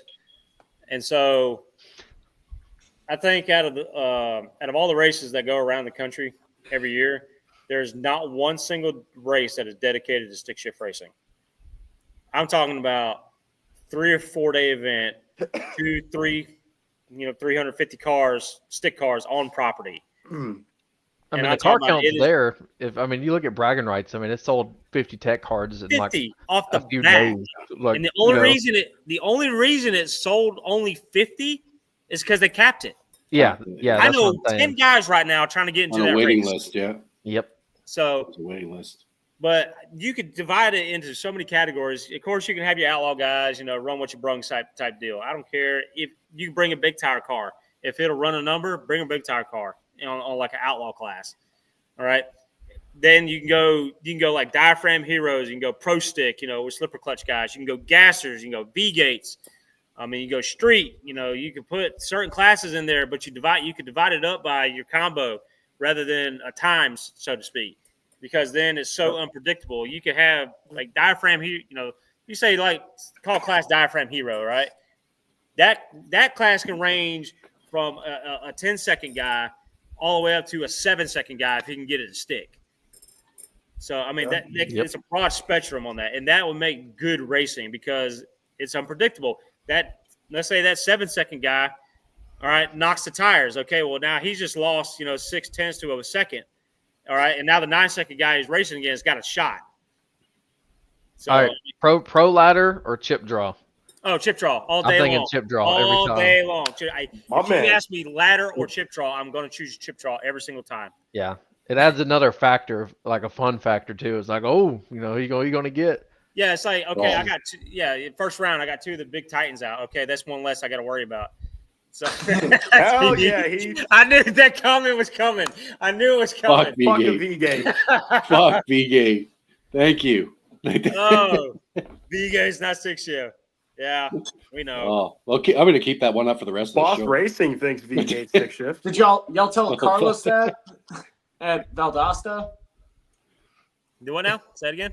Y'all tell Carlos that? So I mentioned a couple things to a couple guys at Valdosta, and I even sent a message to Raul, the owner of SGMP. If this race was to happen, I want it to be at SGMP. Nothing against other tracks. I think a lot of good tracks are out there, but I think it's going to come down to the time of the year because a cool time of the year, and a good facility. Because if you've never been to SGMP, it's all paved. The whole pit area is all pavement. So they got probably 300 parking spots just in that, and you can fit two cars in one parking spot. But how are the bathrooms? Are the bathrooms good? Yeah. And the hot dogs? I haven't tried the hot dogs. Diarrhea dogs? They have chicken and waffles there on at the fucking whatever they call it. Oh, they do have showers there. They do have showers there. Oh, that's nice. That's why we might take a waffle. Actually use a shower. It wasn't too bad. Do we have to do a group shower to get better pricing or Yeah, the hot water runs That's what you're out. looking for. I would totally hate that, but I would really hate that. Yeah, hot water runs out quick, so you have to get 2 or 3 of y'all in there. It's all right. I only need cold water. So At least I'll say I could have an excuse. But I think it would be badass if we can get a bunch of people on board. And I'm thinking that sometime between November and March, it would be the prime time to go down to SGMP. The weather's weird here because it could be middle of January. It could be 70 degrees or it could be 20. So, But I think it needs to be in a cooler part of the year to where the track is not so slick. So I think either December or January, I think, because February they got lights out. That's a big event for them. And then March, the weather just gets unpredictable in March.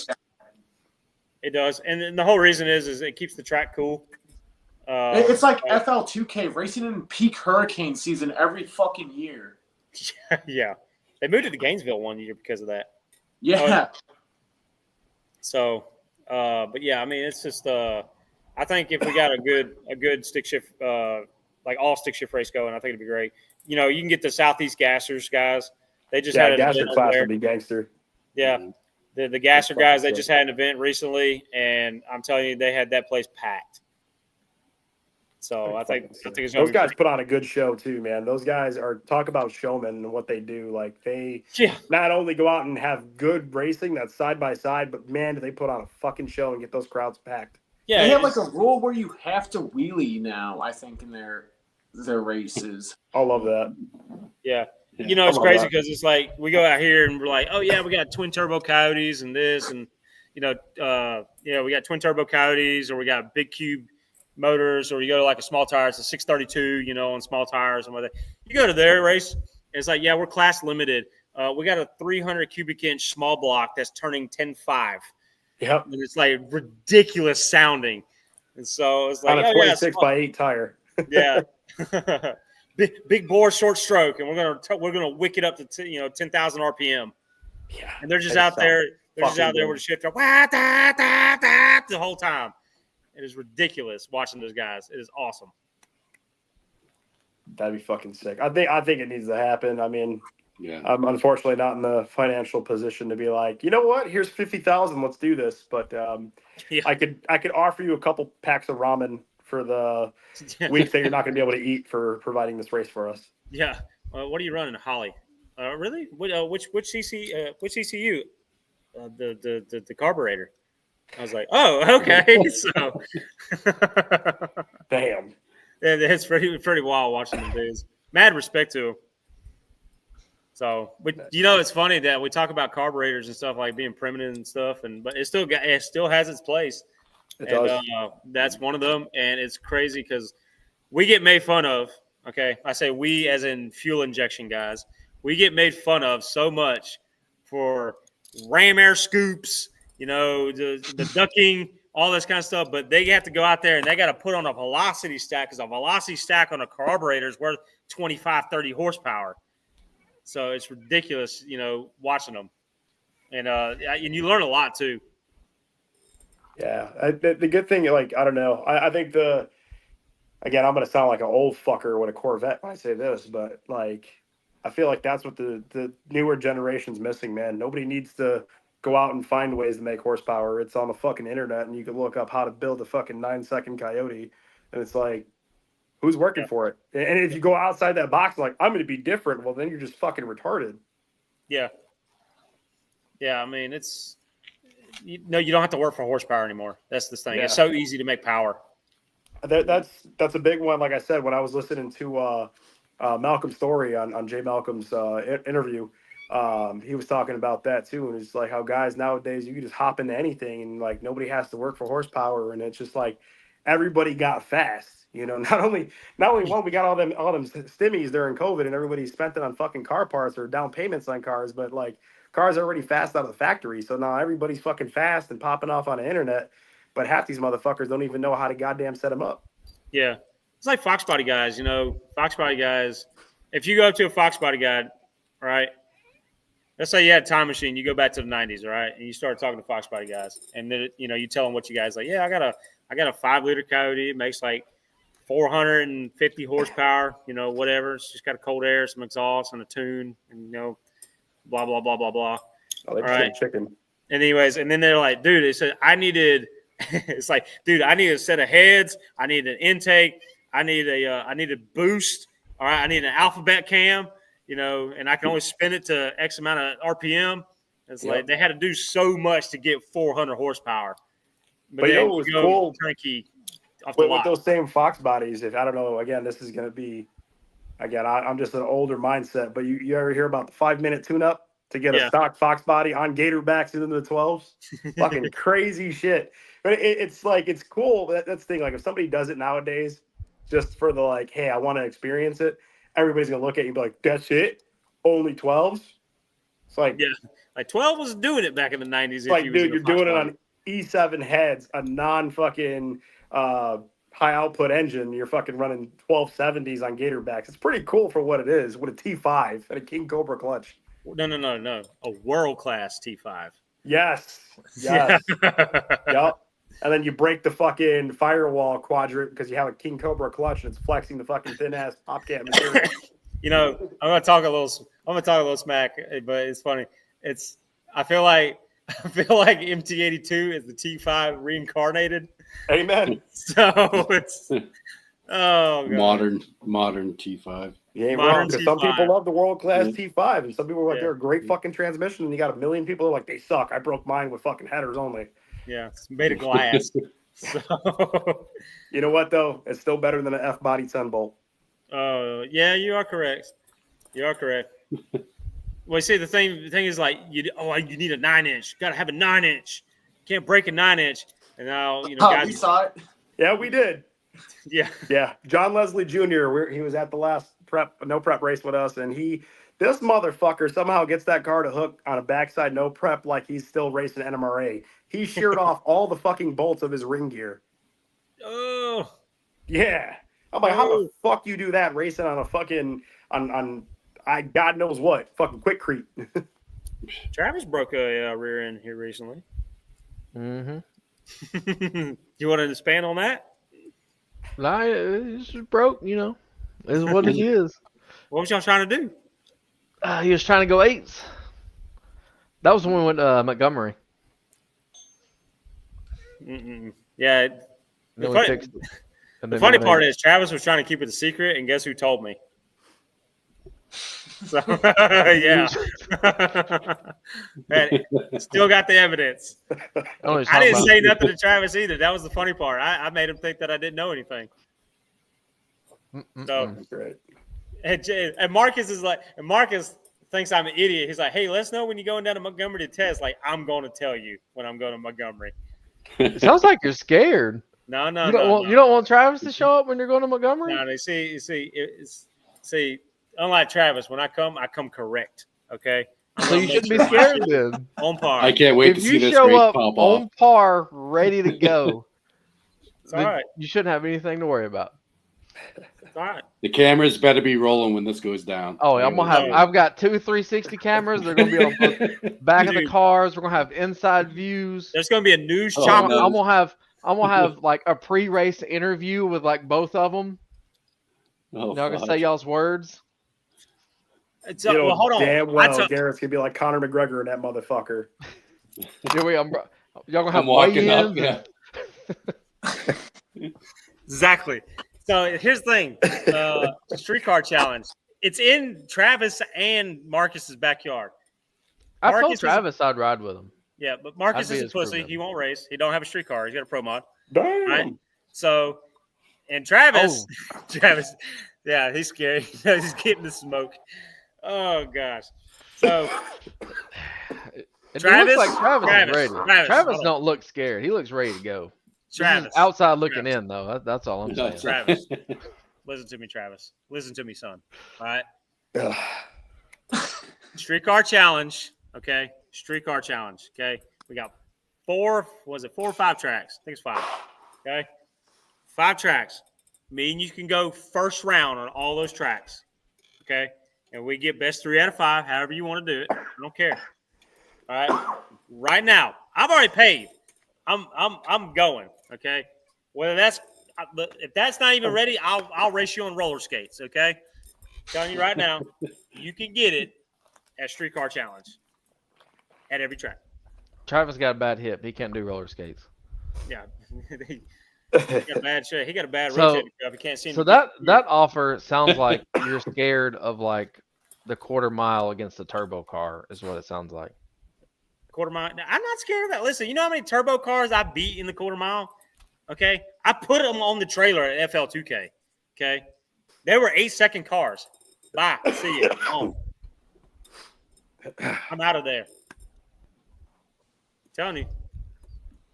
It's up to you, but see, the thing is, it's up to you because you got to get his car ready, and you better make sure it's correct. Oh, his car's ready. It ain't up to me. That's his car. I just help. You just help? Yeah. Okay. Put the spicy tune up in there. He don't need all that for you. It's all right. But I'm telling you, streetcar challenge, buy it right now. Okay. Travis, you ain't got the link. I'll send you the link. So go buy your tech, and I'll go ahead and I'm trying. Ready. I am absolutely dying. Don't call me out like that. So enjoy. The fucking meds are wearing off, and I'm feeling it. Yeah, we should probably shut it down here. We're getting up to 3 hours, so. So, I don't know. Listen, I've never had a nemesis. I don't know how he became a nemesis. I'm a fan. I got his autograph. Got his autograph on a time slip. So I'm gonna put it up in the picture. Like, y'all got to have this tiebreaker. That's all I'm saying. Ain't much of a tiebreaker though. So I mean, but see, the thing is it's all 8th mile stuff at the streetcar challenge. So I mean, he should get me anyways. I mean, I figured that's why you called him out and the streetcar challenge was just. Well, if it was all quarter mile, he'd get the business there too. Okay, let's do quarter mile then. He can get the business there too. Are we taking side bets? Maybe we want to Take side side bet. bets. Try. All right. To this day, he's ran a faster time slip than me. I have not run it to its full potential. It's whoever's the fastest that day at that track on the surface. No. You're not racing past time slips. No. Yeah, no. We're this is heads up. Whoever gets that finish line, I don't care it's gonna what be time heads slip up. says. That's what I'm saying. Time slips don't matter. Yeah, I don't care what time. It's whoever's gonna get to there. So we ain't gonna average out time saying, "Oh, I ran a lower average." It's whoever turns on the wind light. Okay. I mean, you could have a 19-second reaction time, or Travis could blow up his rear end. No. A lot of rear ends getting blown out this episode. Sorry, y'all. Yeah. I'm coming out there like McGregor. I'm telling you, man. Yeah. Just So on walking this down episode of the Stick have, Talk, we have talked all about those FC9 cameras running. I want to Have see all every the cameras angle of running? this. So what's y'all side bet? He's out there washing windows with the left hand, and he's making balloon animals with the right. So, Phil, who you got your money on, Phil? it's okay, Phil. Shoot it straight, bro. So it's only us three that can bet. Marcus. Yeah, I'm neutral. I'm the camera guy. So it's got to be between us three now. Chris, Phil, come on. You gotta think about it. You got pro mod motor on one side, factory motor on the other. Like, yeah, kind of hard to go against that pro mod motor. Well, I will say Travis is a bone stock Gen 2 with some studs and it old ain't pump bone gears. stock. I bet there's some gaskets in there too.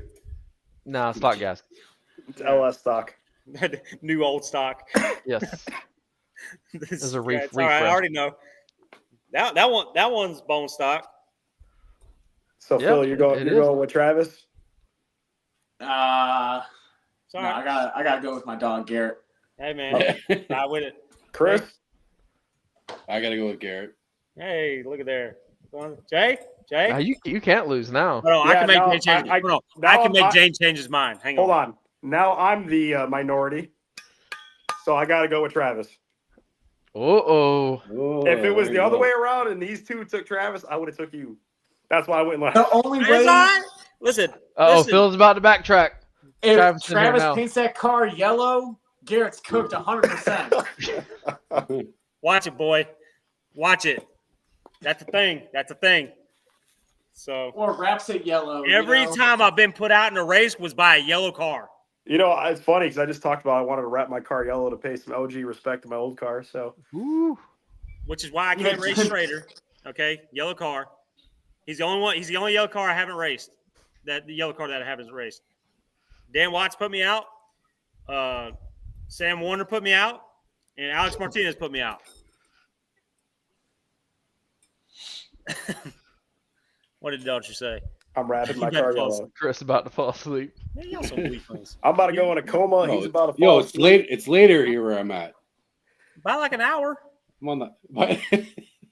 Yeah, just move to Central Time, bro. It's like 11 o'clock. Yeah, just move. Yeah. All right. Well, so if I win, that's not true. Drunk your ass. People come out the woodworks. Damn, what did we do? Hold on. That wasn't a drug, okay? Hold on.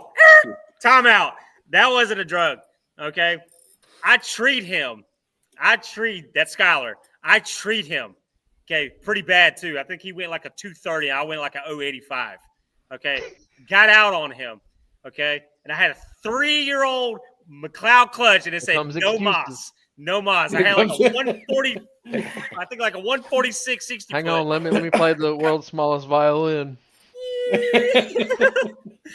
So I needed a little more clutch than I could have got him. I just couldn't. I kept trying to chop down that time, and I could not get that 60 foot down because the clutch just wouldn't hold it. It was 3 years old. It was that 3-year-old McLeod that I had in it. But Skylar, we can run it back. I promise you we can run it back. Hey, Skylar's car is pretty fast now. Does Garrett ever get his car? Travis is pretty consistent in the 8s when it's working. Did Garrett guy ever get his car to crank talking all that? I'm ready. Who's Nicholas? Cage. Cage. Oh, he's about to start it. He ain't gonna drive it though, but he's gonna start it. That's a big shot. He's got the CCWs on it right now too. Key fob. CCW. Street car. Black wheels? Oh, what is this? You got black wheels on it? You hear that? Oh, that's automatic locks. Oh, streetcar. Wait, what wheels does he have on it, Chris? Who doesn't have automatic black locks in wheels? here? Black wheels?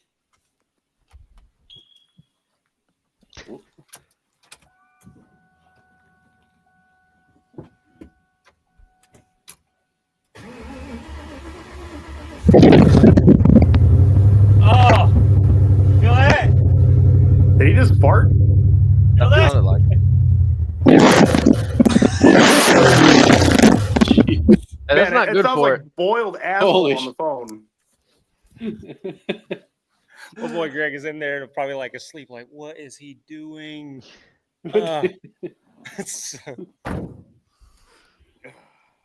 Streetcar. That just smells like Rich E.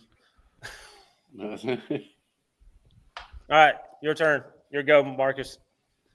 Oh, I'll do it. Hold on, Start I gotta that swap promo. over to my. I gotta swap over to my phone though, because I'm on my computer. Oh, that sounds like an excuse. That's okay. I was gonna do it. I carried the computer to the car. Well, I can't carry my computer. It's a desktop, you know. Oh, poor.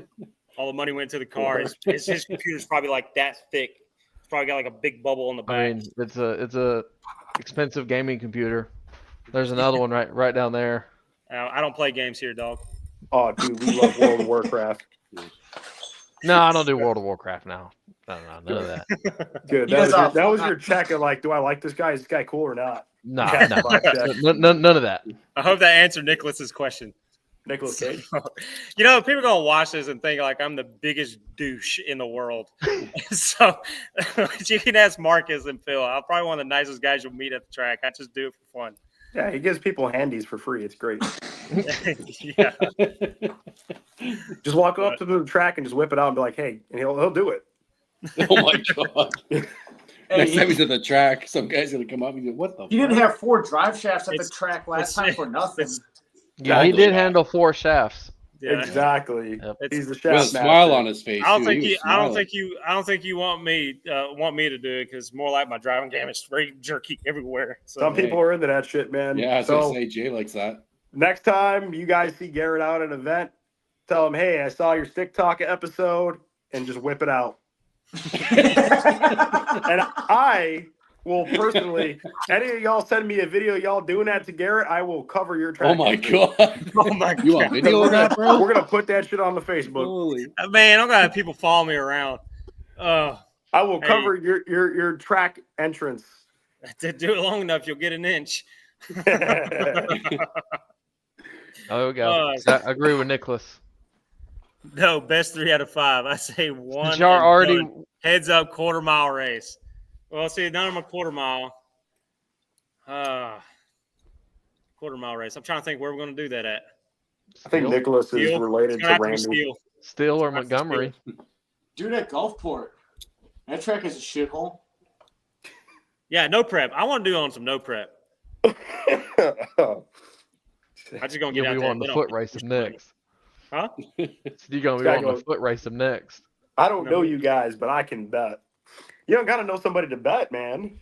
It's all right. I've bet toothless, hopeless guys on the side of the fucking 294. Like, hey man, what do you want to bet on? I guarantee Yes, that yes, squirrel but kicks can I that bet? squirrel's Yes. ass. Yes, I will absolutely take your money, Nicholas. Oh shit, they're finding the comments. That's fucking funny. Uh-oh. Mickey Boy, what are you driving? Probably drives a fucking coyote. Oh, one of us. What up, boy? Busted. So I probably guess Shoemaker, me too. and Phil have to get one in, and then sometime. But I guess I got to get Travis. But at Streetcar Bragging Rights, I'm going to line Marcus and Teal up, and we're going to have to get that race on. Yep. That's got to happen. During I qualifying, figured we'd race eventually. That's what I was telling them earlier in the year. I was like, we're at bragging rights. I'm sure there'll be, mod nats. Yep. So, some streetcar takeovers. It's gonna happen. yep. Gonna do it. I'm gonna see if he'll let me cover the stick shift coverage on it. So give him a message on it. At least go live with it. Well, hell, I think Freedom Plus is actually broadcasting that thing. Yeah. So, but it's all good. You guys look tired. I know y'all probably got to go to bed here soon. My meds are wearing off and I'm fucking dying. Yeah. I'll wrap this thing up, man. I got the big mama Rona. Thanks for hopping on, Marcus. Definitely hope you have a good turnout there at Bragging Rights. It should be. But I say we're double entered. We're in the shootout and the stick shift. Okay. And then Travis is Awesome. in Fucking pro stick like shift and index. And then we got another guy that's in the shootout and index. I don't know how the pro mod guys can run 2 different classes. That's crazy. Yeah. That's a lot of You laps. guys gonna be filming and shit too? Yeah. Nice. Sick. Cool. Well, good luck there. And then I guess, Garrett, are you going to send us off with actually, before you do that, we will be back on May 21st. So 2 weeks from now, we'll do it up again on another Wednesday. Could be a good Wednesday. Yeah. Yeah, Catch up, see what happens the next 2 weeks. Hopefully Jay doesn't make things any worse than he did the past 2 weeks. I really can't. Yeah. No. And see how many more no preps Phil hits up. Yeah, we'll see. Bullying Hondas. Bullying Beating up on Hondas. Yeah. Fuck Hondos. All right, send us off, Garrett. I gotta go to bed. All right, let's see. Get it.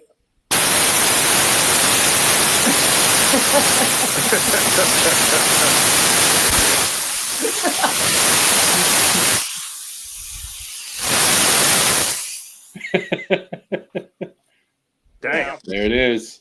All right. I don't need We'll to be catch you in empty 2 anyways. weeks. All right. See ya. Later, y'all. All right. Later. See ya. See ya.